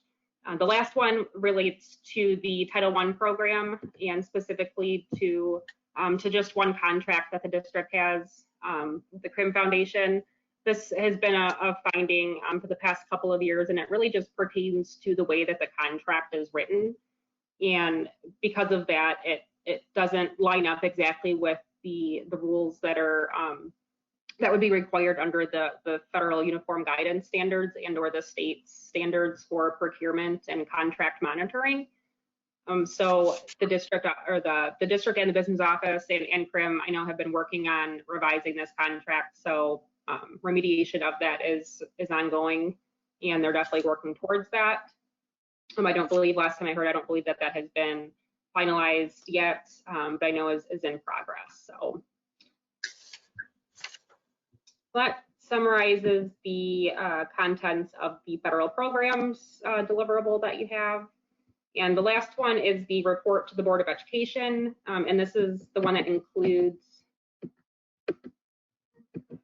the and some informational items, the recommendations that we had just mentioned, as well as some of the required communications, most of which we've already covered here in the discussion. So I won't go through those in a ton of detail. One area that's in the recommendations and the informational items that I wanted to point out relates to the upcoming funding for K-12 that's resulted from, again, in addition to the ESSER stuff that we mentioned earlier, even more federal funding is coming out or has already been distributed and awarded to the district as a result of the ongoing pandemic. So I know that the district's already aware of this. They're on top of it. They're, have been involved in understanding the rules and regulations and have plans and budgets in place. So as it relates to this, I would just recommend to stay connected, stay in tune with changes and regulations as they come up, because they change all the time as it relates to these, because they're just so new and still fluctuating as the rules develop. So just stay the course and stay up to date with anything that comes out related to those. And I'm going to switch it back over to Kimber, and she's going to give us an overview of a little bit more of the details on the financial side of things. All right, thank you, Holly. So switch over to the fourth slide there. So wanted to point out the next couple slides that we're going to go through are cover the general fund only. So this first slide that we have shows the general fund revenue. And as Holly mentioned, the total general fund revenue for the year was about $103.9 million. So this slide shows the total revenue broken down into the major sources from which it was derived. And the allocation of the funding this year is going to look a little different because of what Holly talked about with the issuance of those financial stability bonds. As you can see, approximately 37% of the revenue sources from this year related to those debt issuance proceeds. About 38 million of that 39 million was related to the debt issuance proceeds.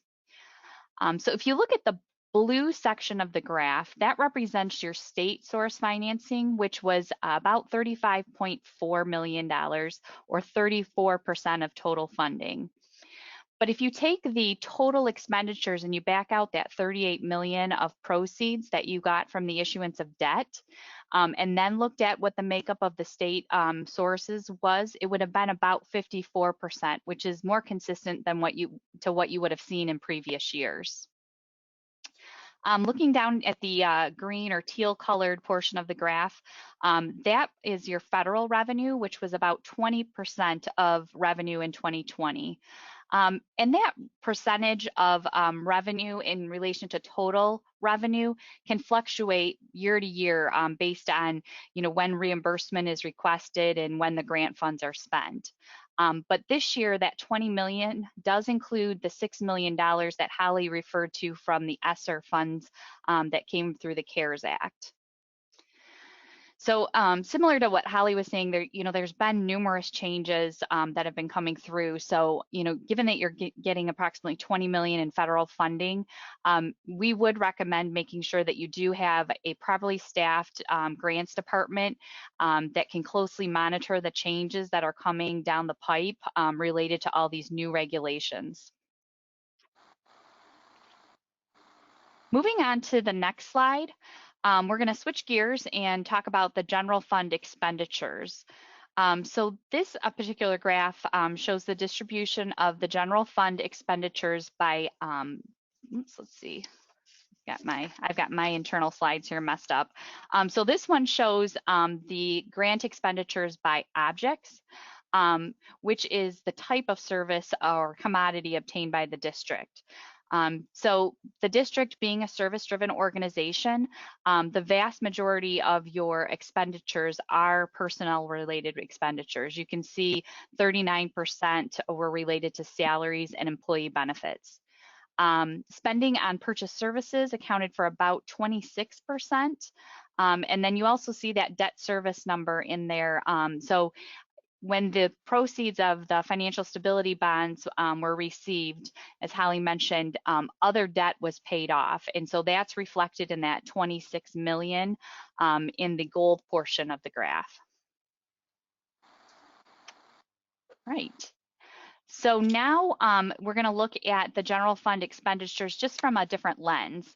And this is by function. So that's by function is really looking at the activities on what which the funds were spent. So if you look, your total expenditures were about 88.6 million. And again, this graph is a bit off because of those the debt payments that were received or made during the year. So if you look at the blue portion of the graph, you see about 46% of expenditures were spent on classroom instruction or instruction support related activities. Again, if you do something similar to when we looked at revenue and you take your total expenditures and you back out those debt service payments, which were about 25 million, and then look at the percent that you spent on instruction, it was closer to 64%, which again would be more consistent to what you would have seen in previous years. The other significant areas of spending included operations and maintenance at 9.5%, general school and business administrative services at 6.4%, and transportation at 3.8%. Okay, move on to the next graph. So we wanted to take a step back really and take a longer term look at where your finances have been in the past.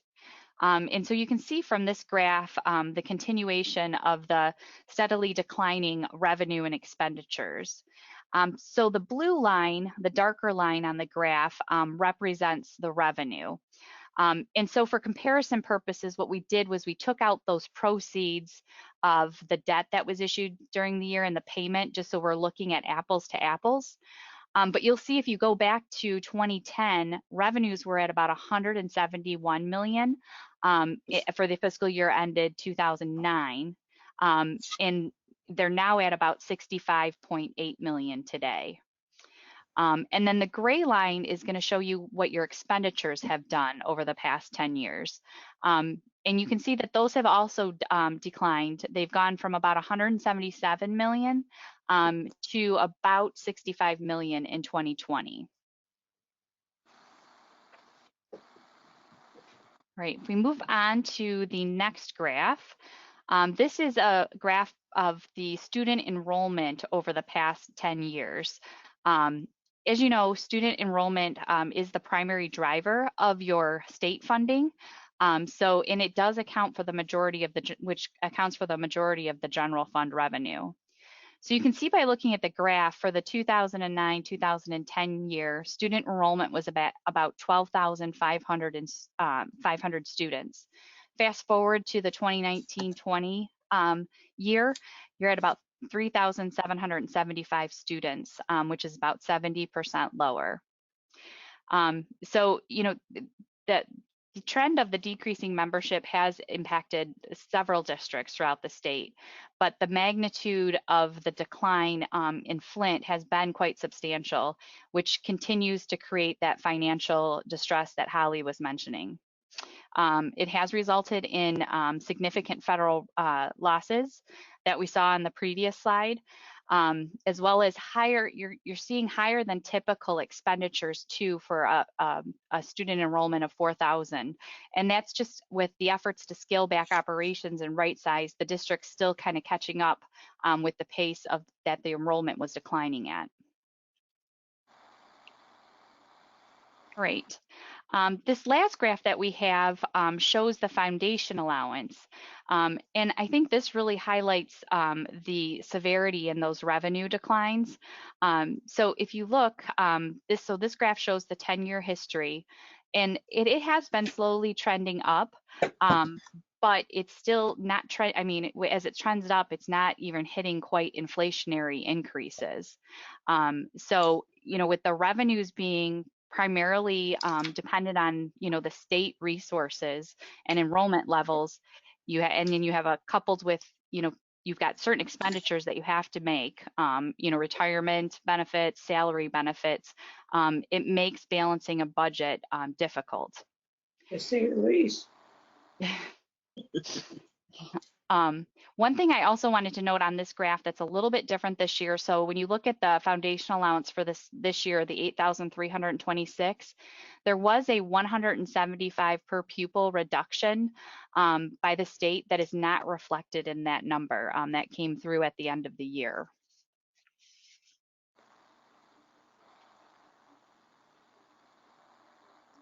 I'm going to open it up for any questions that you might have. I have a Ms. question. Perry? Yeah. It was stated a properly staffed grants department. What are we lacking in our grants department? So in that respect, I'm not saying that it isn't properly staffed. I think the importance of, and going back to Holly's point earlier, and making sure you've made great progress in building up the business office, don't take your foot off the gas because there is a lot of changes coming down the pipe. Holly can completely attest to it because I think she's been living those and breathing those new regulations over the past several months. So it's going to be something that's going to be very important that you closely monitor in the upcoming year. Oh, okay. Okay, so Yeah, we're exactly. good. Yeah, it's with all the new, especially with just the volume and the significance of all of these new grants that are coming down the pipeline, and the oddities and the uniqueness of how they're being managed and being distributed. For example, the CRF funds, coronavirus relief funds, that the district got in July and August. Those have some very strange strings attached to them. The guidance has changed numerous times, and those funds have to be spent by December 30th of this year. So it's really just a reminder that, you know, as you move forward, as you continue to get this funding, ensure that all of the departments are properly staffed and you have enough support to monitor and manage those grants. So. Okay, okay, thank you.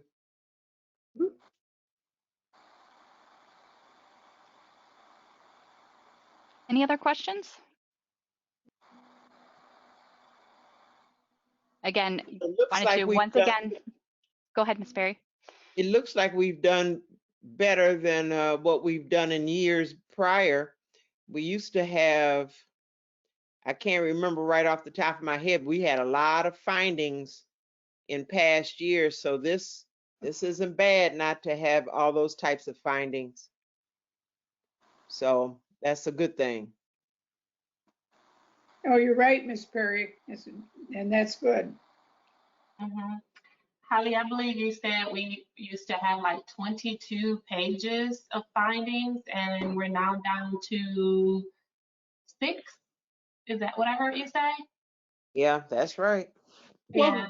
yeah, and that's where it's just to clarify the recommendations that are included in the letter. Those wouldn't be considered findings, but nonetheless, still a vast improvement from that. Those pages of recommendations used to be long, and in addition to that, your finding pages were certainly long. Not 22 pages long, but there were a lot of them. So certainly incredible improvement has been made in a year's time. So it's not easy to implement a lot of the things that were implemented in the short period of time frame, on top of a pandemic that nobody saw coming. So yeah, certainly want to give credit where credit's due in that regard.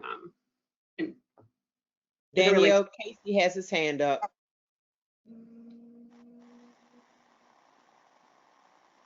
Oh, you're muted, Danielle. Thank you, Mr. Lester. I'm sorry. So going back, what's it been, 16 months or so now, Carrie came in and said, because she came in during the previous audit and it was a complete nightmare for her.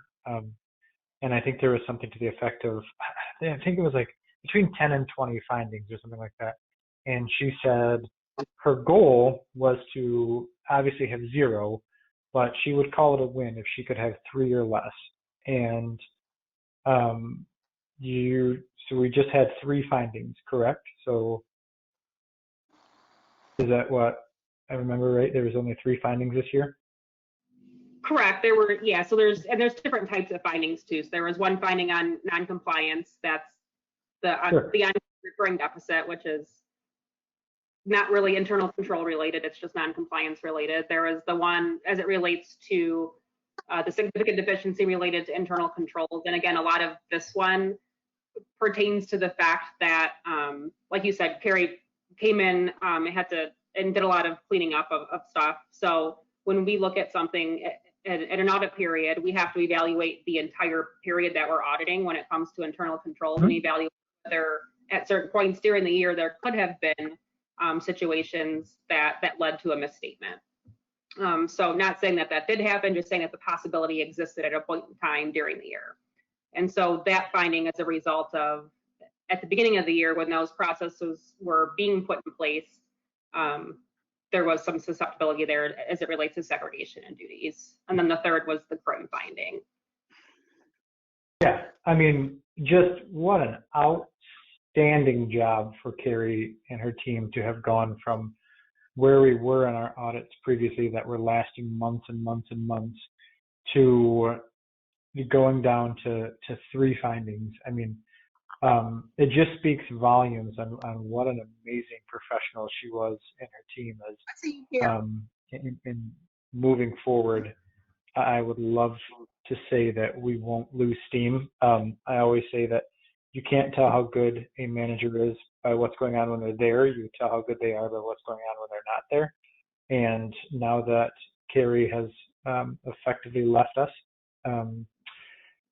I'm just hoping that the systems that she's put in place are able to continue to show positive reactions and results, because goodness gracious, that's such a better feeling. I mean, we're still broke. You still told us that we're broke, but outside of telling us that we're broke, at least we're managing it a little bit better now than we were last year. And just what an amazing job, Carrie, and your team. And thank you so much for the time and dedication it took to really do this. So you will certainly be missed in every capacity that we have. So thank you very much. I second that, President Lester. I think we take a loss for Carrie leaving us. I agree 100%. Ms. McIntosh. I would just like to say that I am so sad that Mrs. Zakowski is leaving, because you guys know I fought tooth and nail every meeting to get rid of some of the outsourced help we had handling our audits and things of that nature, because after we spent out all that money to pay those guys, they could never tell us anything conclusive. We just being a shambles. and then we never on time. There was nothing professional about the process. And as a board member, I won't act like I have been the most attentive on every situation, but I have watched the money and watched our audits and how those things went. And I can truly say with Ms. Zakowski there, the stress level went down 110% for me as a board member. And at least she'd be able to tell us some solid information. She'd have some information where she got that information from, you know, and it wasn't run around. So it just felt good to have some competent a board on our team that was totally accountable to this board in this district. So I just want to tell Ms. Zakowski, I don't know where she's going and what she's going to be doing, but if nobody else tells her, I want you to know you turned us around 1,000% as it pertains to these audits and keeping up with our numbers. And I thank you because since I've been on this board, this has been the greatest improvement in a department that I have seen. I am so sad to see her go. I'm serious. I almost want to hold you around your knees and beg you to stay because it was terrible when we first got here. And I mean, we just losing an awesome member of this administration. And I'm just gonna be sad to not have her around. I hope I'm like President Luster. I hope that we can keep up the good work, and I hope that we can stay in the know like we've been. That's all. That's a lot. Thank you, Ms. Mack. Thank you so much. And I just say again, she will be missed. I worked with her closely, and she never once not had an answer or found the answer to any of my questions. I think wherever she's going, I can't remember, but they're lucky to get her, and we're unlucky not to have her anymore. Is there any more questions? And I just say, Ms. Downpray got some big shoes to fill, but I feel like you can do it, girl. I feel like you can do it. So, you know, we with you, whatever you need, you know, just I'm sure the administration feels the same way. We're gonna get through this together. Ms. Ramsdale, did you have something to say? No, I just think everything you've all said is true and plus some. This is right. Do you have anything? I just want to say that I wish Mrs. Zakowski well in her new endeavors, and you know, thanks for the job you did while you were here. Ms. Perry, have anything else that you wanted to say? No, I don't have anything to say. I said what I was going to say earlier. Okay. Almost $2 million that she discovered for the district. You know, I dream about how happy I am about that. And that to me was tremendous. But to add this to it, the improvement in the audit, I just say, wow. I don't know if Mr. Kowski is on here, but even if she was or wasn't, I just can't say enough how she'll be missed by me and us in general. So good luck, Mr. Kowski. And so, Ms. Downpray, I think I turn the floor back over to you. Yes, ma'am. Thank you, Ms. Smale and Ms. Stefanski. Board members, based upon the documents you've received and the information shared with you this evening, I seek your approval to move the acceptance of the 2019-2020 audit to the regular board meeting on November 18th, 2020 for approval. So moved. Second. It has been moved and properly seconded. Is there any more discussion? And no further discussion. The motion is to move acceptance of the 2019-2020 audit to the regular board meeting for adoption. I will conduct a roll call vote. As I say your name, please say yes or no. President Lester. Yes. Mrs. Wright. Oh, I'm sorry. Mrs. Wright. Yes. Mrs. Ramsdale. Yes. Ms. McIntosh. Yes. Ms. Perry. Yes. Mr. Strozier. And myself, Mrs. Green, motion passes 6-0.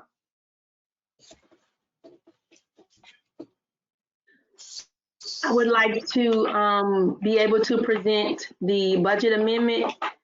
I need to be able to share my screen, and Mr. Renaud, can you please help me to tell me what I need to do to share my screen.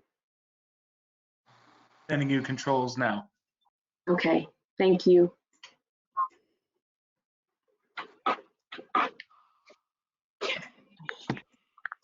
Can you all see my see my screen? Yes. Okay. So I'm going to present the budget amendment. So the process for developing the budget has not changed. We still work with the Executive Director of HR, Learning Support Services, and the Director of State, Federal, and Local Programs to ensure that we have the proper staffing for both contracted and district staff. The fringe benefits for retirement that is included in the budget is for 42.72%. All the grants are budgeted individually so that the revenues and expenditures equal. And special education is ensured to be budgeted so that we ensure that we are doing it according to the federal and state laws. We also still include for students on some basis CSM for maintenance, JCI, and Sonotro. And then our athletic accounts are put together in conjunction with our athletic director. And then we ensure that we have heating and electrical and teaching supplies and things of that nature, that we take into consideration what we paid in the past and we budgeted based upon that. One thing I want to highlight is that our foundation allowance did change in this budget amendment, because when we did the initial budget for 2021, we were taking into consideration that we thought we would lose $700 per student. And so that would be because of what was going on with coronavirus. And so MDE provided guidance later on to let us know that our foundation allowance would be held consistent with what it was for 1920, and there was no reduction as far as $700 per student. But for the 2021, we did receive that we're going to use a super blend to calculate our foundation allowance for fiscal year 2021. And that is basically 75% of our 1920 student count plus 25% of our projected student count for 2021. And based upon those projections and those calculations, what we're anticipating is 3,660 students, and this is in FTEs. And so this budget that I'm sharing with you is based upon this student count number. So this is just showing you what the enrollment has done since 2015-16. And so it's just a small decline from last year to this year. And so the major changes that you're going to see in the budget for revenues, there's going to be an increase in revenue, and it is related to state aid. And that's because of what I just explained to you about how we calculated our state revenue for $700 per student reduction, and we're not doing that now. And then what we have included in here is the $1.9 million for the previous years of state aid that Ms. Sikelski was able to secure for us. That's included in here. And then there's additional grants for $3 million. So we had a total increase of $8.8 million. So the expenditures increased a little bit as well. And as you can see, the grants pretty much offset each other. The small difference is the what we will have for indirect. Then we have some settlements that we have included in our expenditures. And when we submitted our previous budget, we didn't have occupational therapists in our budget because we thought that that was going to be something that was going to be handled by the GISD. And so now we have our occupational therapists in the budget. So I'm going to show this on Excel because it's a little easier to see than what's on the slide. So I'm showing you here so you can see the changes that I was referring to in total. And so now you can see, tell me that you guys can still see. Yes. Okay, good. Okay, so you can see broken down by source, the revenues, as I just gave you the highlights, and you can see the difference here showing, so let me make sure you know that the changes in MK, and this is the new budget over here highlighted in M. And so you can see the different changes here by line items. And as I stated before, The total change is $4.1 million in expenditures. And what you can notice is that we, as I stated earlier in the day when we were talking, that our original 2021 budget, we were anticipating a $12.8 million deficit, using $12.8 million, which would have us use, and we'd only have our fund balance would be negative of $1 million. But now, since we have increased the revenue and we have a small increase in expenses, we're now looking at 8.2. And so we will still have some fund balance left, but we are eating into the balance that we accumulated from last year. So this is just showing you by fund what this new budget looks like, and it's just showing you general fund versus grant and special education. And these are all the expenses. Here's the revenue, and then all the expenses, showing it to you by fund. And then I also wanted to share with you that since there was a big change in grants, you can see that here's the change from the original budget for grants versus where we are now with grants, and to display to you that most of the changes are related to grants. So what I would like to know, oh, sorry, I gotta get to the actual presentation, is do you have questions? You know, I have one. Yes, ma'am. Green, we cannot hear you. Can If you you're hear me? talking, All right. Ms. Green. I'm sorry. The slides went a little fast for me. I guess I couldn't catch it. But so the fund, you said the changes were mostly in grants. That's grants we received. That's all I need to know. Yes, ma'am. We didn't lose. Okay. Okay. That's all I needed to know. Okay. Thank you so much. Uh-huh. Mrs. McIntosh. My question was pertaining to the expenditures. You had us down for $400,000 in expenditures. Is that due to, what are those expenditures? For the settlements, is that what you're referring to, Ms. McIntosh? Yes. Oh, settlements. Okay, there it is. Because it was I didn't pay attention. I'm sorry. Yeah. Okay. All right. All right. You're good. Okay. Yes, ma'am. Okay, Ms. Ramsdale. Do we expect some changes with this? And you may not know the answer, which is fine. When there's a final agreement with the ISD teachers and things, will that make any in this? And then will we hear about them? Well, I won't be there, so I won't hear, but. I'm sorry, Ms. Ramsdale, you're kind of breaking up and I didn't quite hear your question. I just asked, can you hear me clearly now? Yes, ma'am. Okay, that with the ongoing agreement with the ISD, and there's still some things to be worked out, obviously.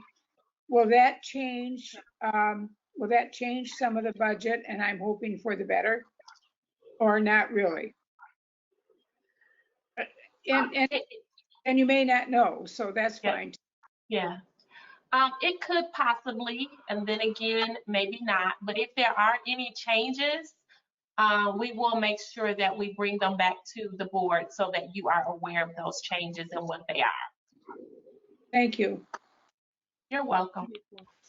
And I just want to say that this is the amendment that I'm doing now because it was such a big change from when we presented the budget in June to now, and we knew there were some significant changes.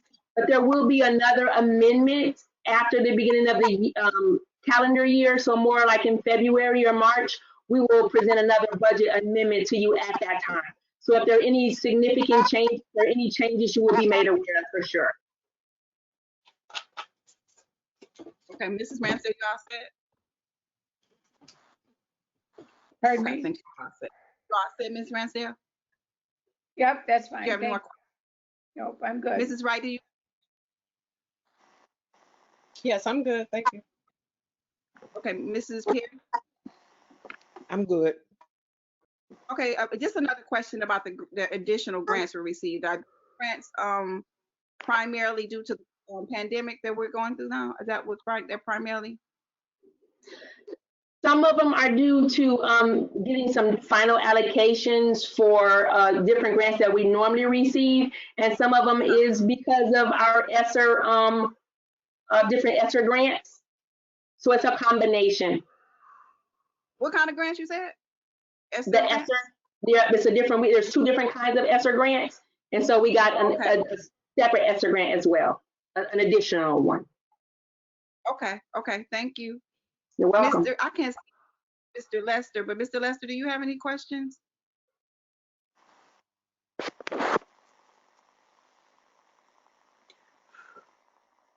Mr. Lester? No, I don't have any questions. That looks, I mean, I see it, I get it. Yeah, I don't have any questions. I'm good. Thank you. Okay. Then I'm gonna go over to, sorry, I lost my footing. Okay. So I seek approval to move action item 11.54, the 2020-2021 budget amendment general fund to the regular board meeting on November 18, 2024 approval. So moved. Second. It has been moved and properly seconded. And seeing no further discussion, the motion is to move action item 11.54, 2020-2021 budget amendment general fund to the regular board meeting for adoption. I will conduct a roll call vote. As I say your name, say yes or no to approve this motion. President Lester? Yes. Vice President Wright? Yes. Secretary Ramsdale? Yes.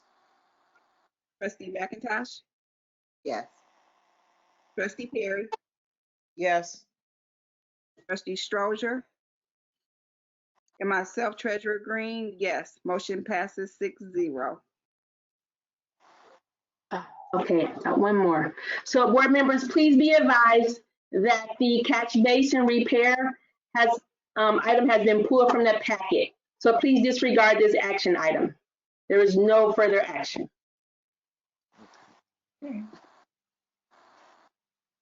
Does any board members have any questions about that? No? Yeah, why was it pulled? I knew that was coming. That was my question. Ms. Godfrey, I knew that was coming. We pulled the item because we wanted to go take it out to bid to ensure that we are in compliance and that we don't give all the business to one vendor without putting it out to bid. Okay. Yep. Makes Good sense. job on that. Good reason. Good job on that. Thank you. Board members, please be advised that the action item is, Ms. Dunphy, you already said that, I'm sorry. Thank you, Ms. Dunphy, I appreciate it. That was, like I said, that was a good move. Seeing no further action, I declare that the Finance and Operations Committee of the whole meeting is adjourned. I now turn the floor over to President Lester for the Board Committee of the whole portion. Oh, shoot, hold on, y'all. For the whole portion of the meeting agenda. Mr. Lester. Thank you very much, Treasurer Green. All right, action item 21.18, authorization to update Flint Community Schools website. Ms. Superintendent Stewart. I seek your approval to move action item 21.18, authorization to update Flint Community Schools website to the regular board meeting on November 18th. So moved. Second. It has been properly moved and seconded. Is there any discussion? Seeing no discussion, the motion to move action item 21.18, authorization to update Flint Community Schools website to the regular board for adoption will be conducted by a roll call vote. As I call your name, please say yes or no to approve this motion. Vice President Wright? Yes. Secretary Ramsdell? Yes. Treasurer Green? Yes. Trustee McIntosh? Yes. Trustee Perry? Yes. Trustee Strozier? And it's a yes for me. The motion passes 6-0. Thank you, Superintendent Stewart. Thank you. At this time, I'll turn the floor over to Secretary Ramsdell for the Academics Committee of the whole meeting. Good evening, everyone. I would like to call the Academic Committee of the Whole meeting to order. I'd like to call upon Mr. Jones to present action items. Mr. Jones. Hello, everyone. Hello. Hello.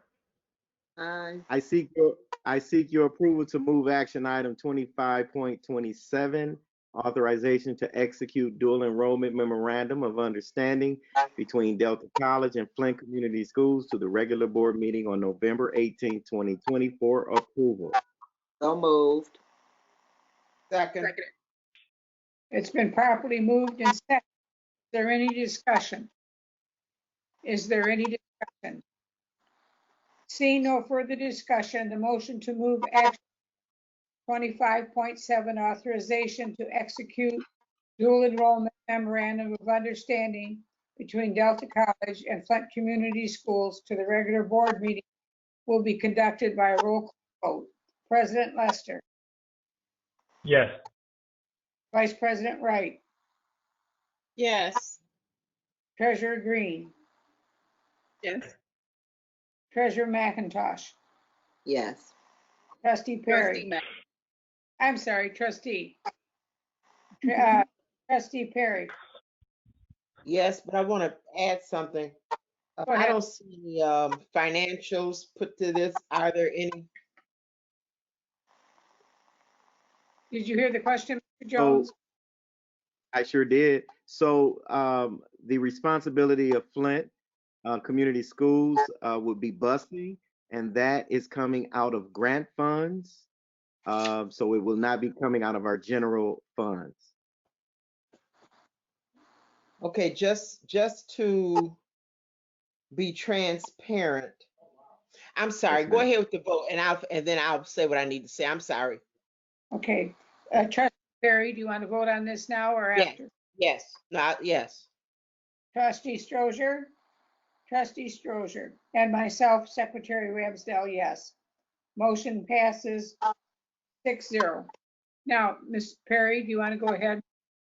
Yes, I just want to say, just to be transparent with this, could we include, redo this sheet, include it,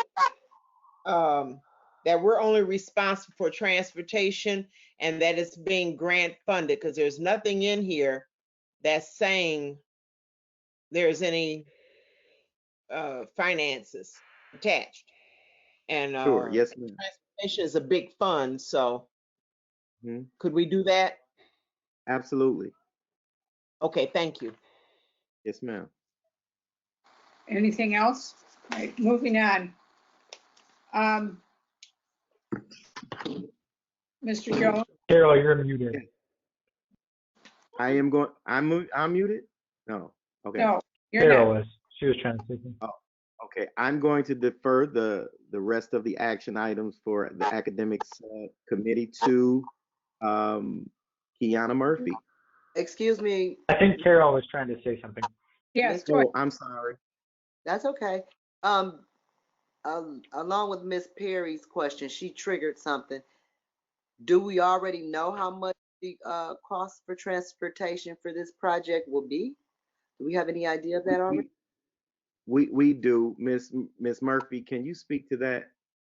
And wait. Okay, and then this is the other part to the question, whichever one of you guys want to answer it. And which grant funds will these dollars be coming from? Okay, and then that's the question. Go. Gotcha. Sure. So the grant fund that will be used is our Title IV grant. That you all is a part of our consolidated application, which you have previously approved. We did send out a quote through First Student, which is our transportation provider, to provide transportation for the students. The classes, I believe, and Mr. Jones, please correct me if I'm wrong, is that the transportation is for ALA students to have transportation at Southwestern, where the courses will be provided. And so it's not outside of our district boundaries or counties or anything like that. So the rate that we were provided is that of a field trip rate. So it is a line item. Looking the budget up now for in our consolidated application in our Title IV funds, which is specifically allowable to give students access to dual enrollment programs. Oh, awesome. Okay, thank you. Anything else for discussion? Okay, thank you, Carol. Good question. Ms. Murphy, if you'll continue. Yes. Board, I seek your approval to move action item 25.28, authorization to purchase approved items from Great Start Readiness Program, GSRP FY21 grant to the regular board meeting on November 18th, 2024 approval. So moved. So moved. Second. Seconded. Been moved and seconded. Are there any questions or discussion? Ms. Ramsdell? Yes. Just point of clarity, last meeting we discussed only needing to say the actual title of the action item once, and the rest of the time just refer to as 25.28 or whatever, just in case anybody forgets. We only have to say it one time because there's a lot of words here. You've got my vote, Mr. Lester. Ms. Murphy, is there any further discussion? Ms. Murphy, go ahead, you're on. Are we going to did we do the vote on that? Yes, let's vote on We it. have not. Yeah, we have not voted. Oh, Mr. Lester threw me off. Ms. Murphy, Mr. Lester, we need to just take that so we don't confuse everybody. Read it anyway. Ms. Murphy, you want to seek it's been moved and properly second. Is there any discussion? Seeing none, the motion to move this amendment to purchase approved items for Great Start Readiness Program FY21 grant to the regular board meeting will be conducted by a roll call vote.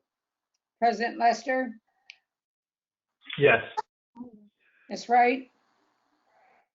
Yes. Ms. Treasurer Green? Yes. Treasurer Green? Yes, ma'am. Okay. Trustee McIntosh? Yes. Trustee Perry? Yes. Trustee Strozier?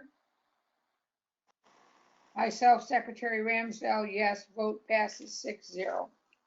And Mr. Lester, to your point, since we'll only be doing it for one more month, you might want to talk to Attorney Williams, but you really do not have to read these numbers quite so many times, and it would make the meetings a little shorter and a little more efficient. So that will be up to those that are there. Okay, Ms. Murphy, continue. Yes, I seek your approval to move action item 25.29, authorization to purchase approved items from section 35A 5, additional instruction time carryover grant to the regular board meeting on November 18th, 2020 for approval. So moved. Second. I'm going to put something else in here. You can say support because some of you are saying seconded. Just say you can say support and then say I so moved and then support. So it's up to you. Technically, you're supposed to say second. Okay. And say second. You gotta do Robert's Rules of Order. You're supposed to say second. Y'all I'm going to have to talk to him. Okay, we'll move on. Because when you say support, people can misunderstand it saying, and you may not be in support of it, but they think you're in support because you say support. But if you say second, that is the Robert Rules of Order. Okay, then we will say seconded. Okay, moving on. It's late. We've tried. Okay, Ms. Murphy, is there any discussion on this? Okay, seeing no further discussion, it has been properly moved and seconded. Okay, wait a minute, I want to make sure I'm on the right one.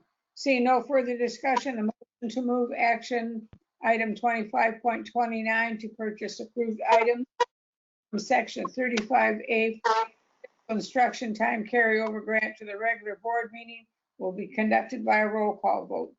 President Lester? Yes. Vice President Wright? Yes. Treasurer Green? Treasurer Green? Yes. Y'all Okay. can hear me at all? Can y'all hear me? Treasurer McIntosh. Sometimes we can, sometimes we can't. Trustee McIntosh. Yes. Thank you. Trustee Perry. Yes. Trustee Strozier. Myself, Ramsdell, yes. Vote passes 6. Ms. Murphy. And by the way, before Ms. Murphy talks, we certainly gave Carrie her share of praises and rightfully so, but we also, Ms. Murphy has been a godsend with the grants and getting them straightened out. So Ms. Murphy, you also deserve a really big thumbs up, hugs, and thank you very much, okay? Leaving us, is she? You're not leaving, is she? No, I just, I am. So I want to make sure I say, but you know, it's kind of scared me. Okay.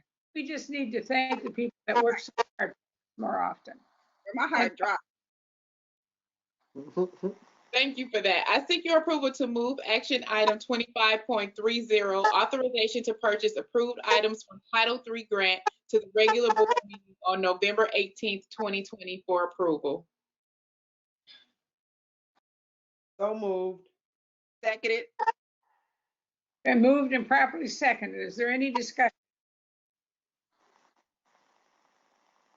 Seeing none, seeing no further discussion, the motion to move action item 25.30, authorization to purchase approved items from Title III grant to the regular board meeting will be conducted by a roll call vote.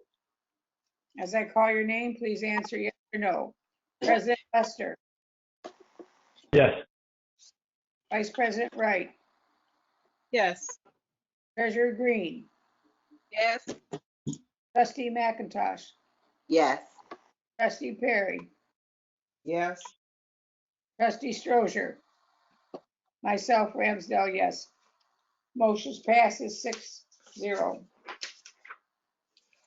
I seek your approval to move action item 25.31, authorization to purchase approved items from the 21H Partnership Districts grant to the regular board meeting on November 18th, 2020 for approval. So move. Seconded. It's been properly moved and seconded. Is there any discussion? Is there any discussion or questions? See no further discussion, the motion to move item 25.31 to purchase approved items from the 21st Partnership District grant to the regular board meeting will be conducted by roll call vote. President Lester. Yes. Vice President Wright. Yes. Treasurer Green.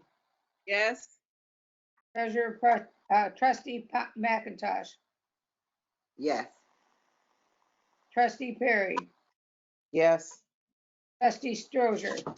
Myself, Ramsdell, 6, so the vote passes 6-0.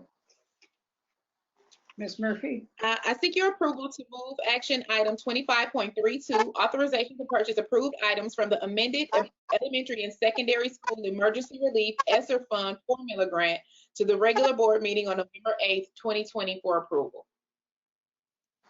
So move. Seconded. Been moved and properly seconded. Is there any discussion? Is there any discussion? Do I see anybody? Okay. Seeing no further discussion, the motion to move action item 25.32, authorization to purchase approved items amended elementary and secondary school emergency relief fund formula grant to the regular board.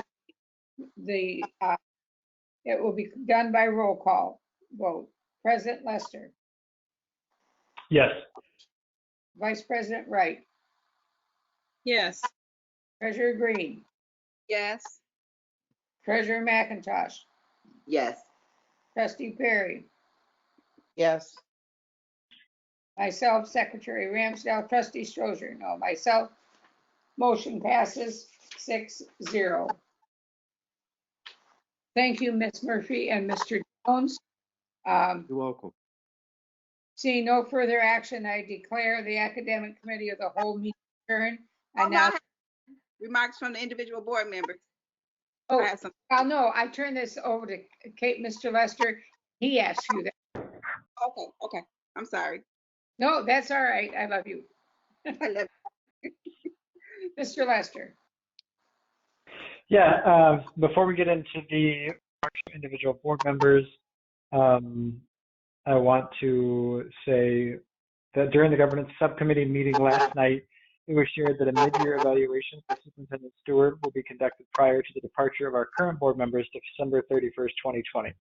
Superintendent Stewart will be participating in MASB Superintendent Evaluation Training on November 18th, so please be on the lookout for communications from Vice President Wright and Superintendent Stewart on November 19th, establishing a timeline for the board to meet regarding Superintendent Stewart's mid-year evaluation.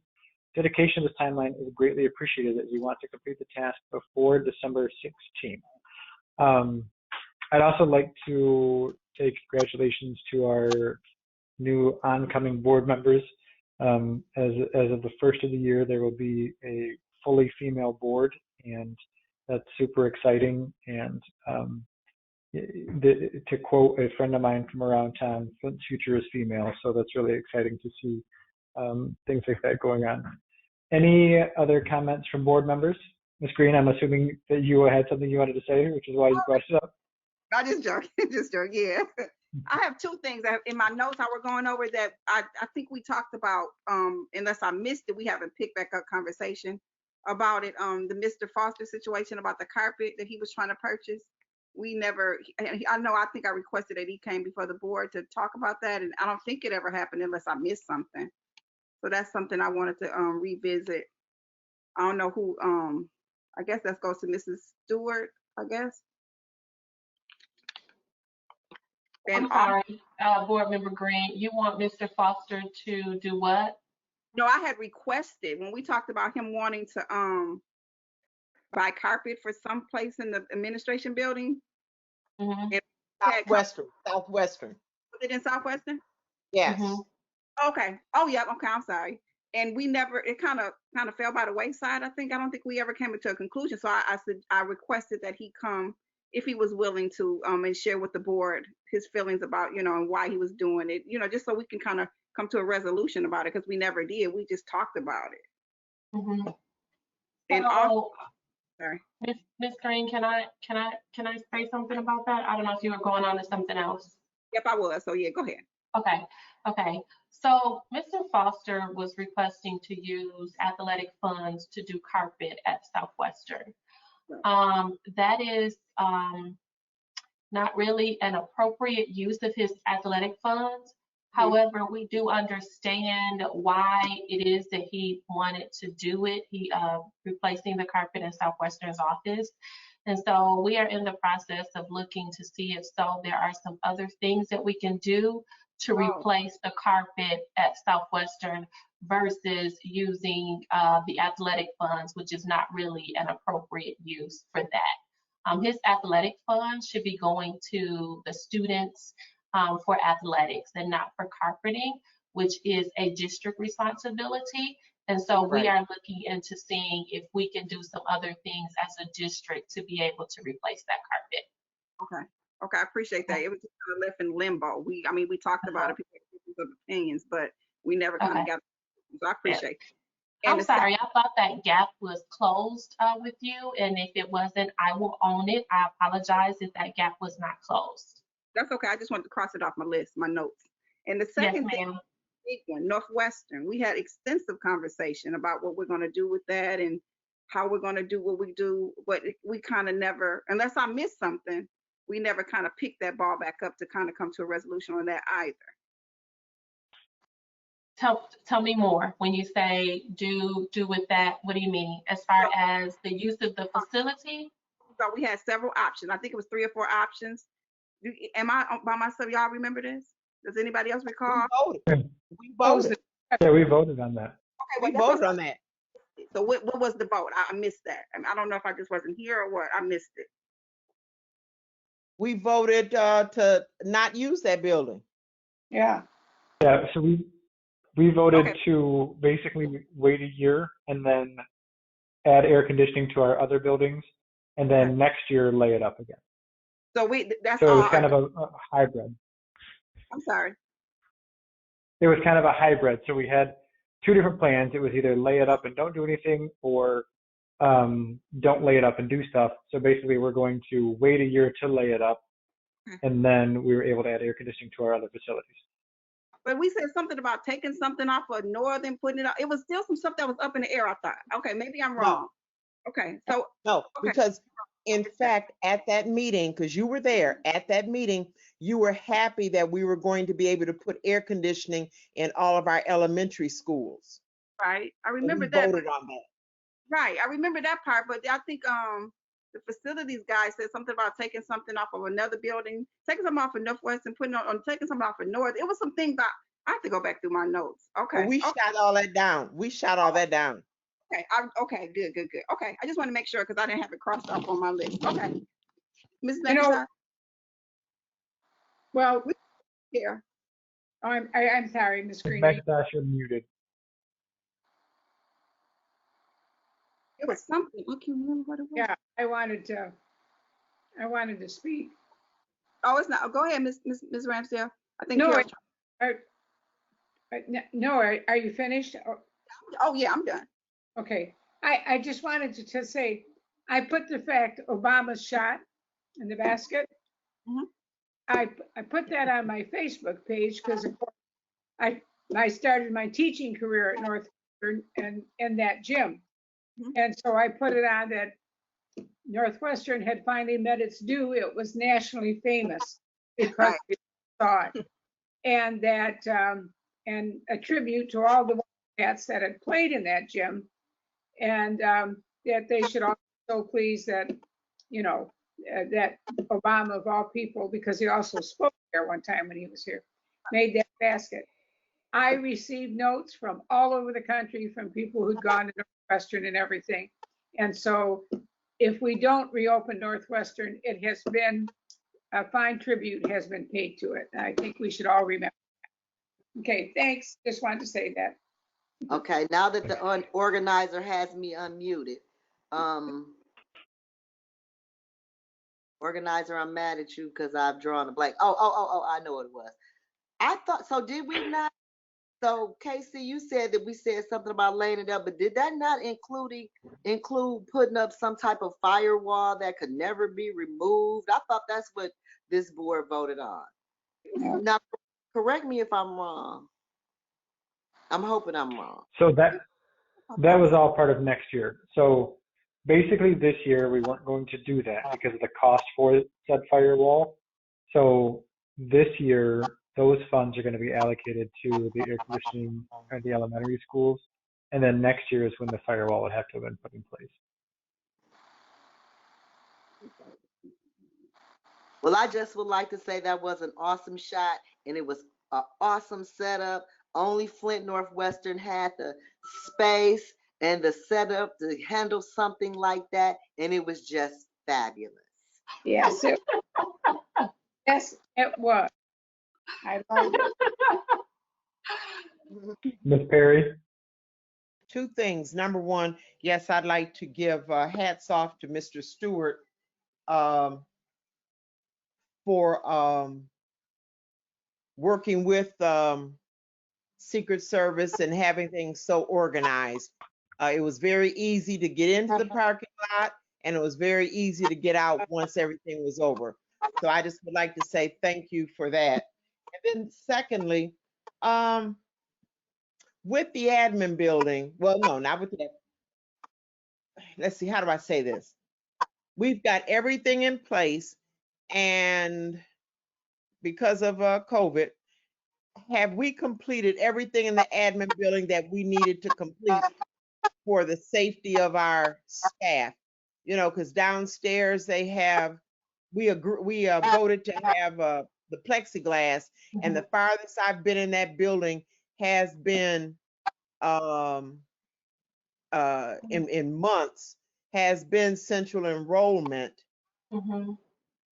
So it's everything plexiglass everywhere, so everybody is protected, because whatever changes superintendent is going to do with the admin while we have these high numbers. So is everybody protected? I guess that's my question. So plexiglass still has to go on the administrative assistant's desk on the second floor. The company that was doing the hardware, they had things on back order. They came in on Monday, and so they're going to begin putting the plexiglass on the desk on the second floor for those assistants. So everybody else on the second floor is covered, is already taken care of? Not on the second floor, only on the first floor. So the hardware came in on Monday, and they're going to start putting the plexiglass on the desk of the assistants on the second floor. That should start this week. Okay, and so then with that, our administration building then will be, for the lack of a better word, secure. So the other thing that we were waiting on to come in, if you've been in the administration building on the first floor, the circle dots that says to stay 6 feet apart, though that still has to be placed on the floor, on the second floor. So that came in this week as well, and so those items will be placed on the floor, on the second floor, towards the end of this week, by the beginning of next week. Okay, because I haven't been in the admin building, I bet since June, July. I remember bringing this up to us, and so that's the only reason why I was asking. I just want to make sure we've got everything secure there, because I know we've taken care of our schools, and I just wanted to make sure that we were okay. All righty. Yep. And so I know a lot of you have mentioned the event that happened on Saturday with Biden and Obama. It was a nice event. It was extremely organized, as Ms. Perry stated. I give kudos to Mr. Stewart and Mr. Chapman, who worked really, really hard with Biden and Obama's team, as well as the Secret Service, and making sure that everything was a success and everything was in order like it needed to be.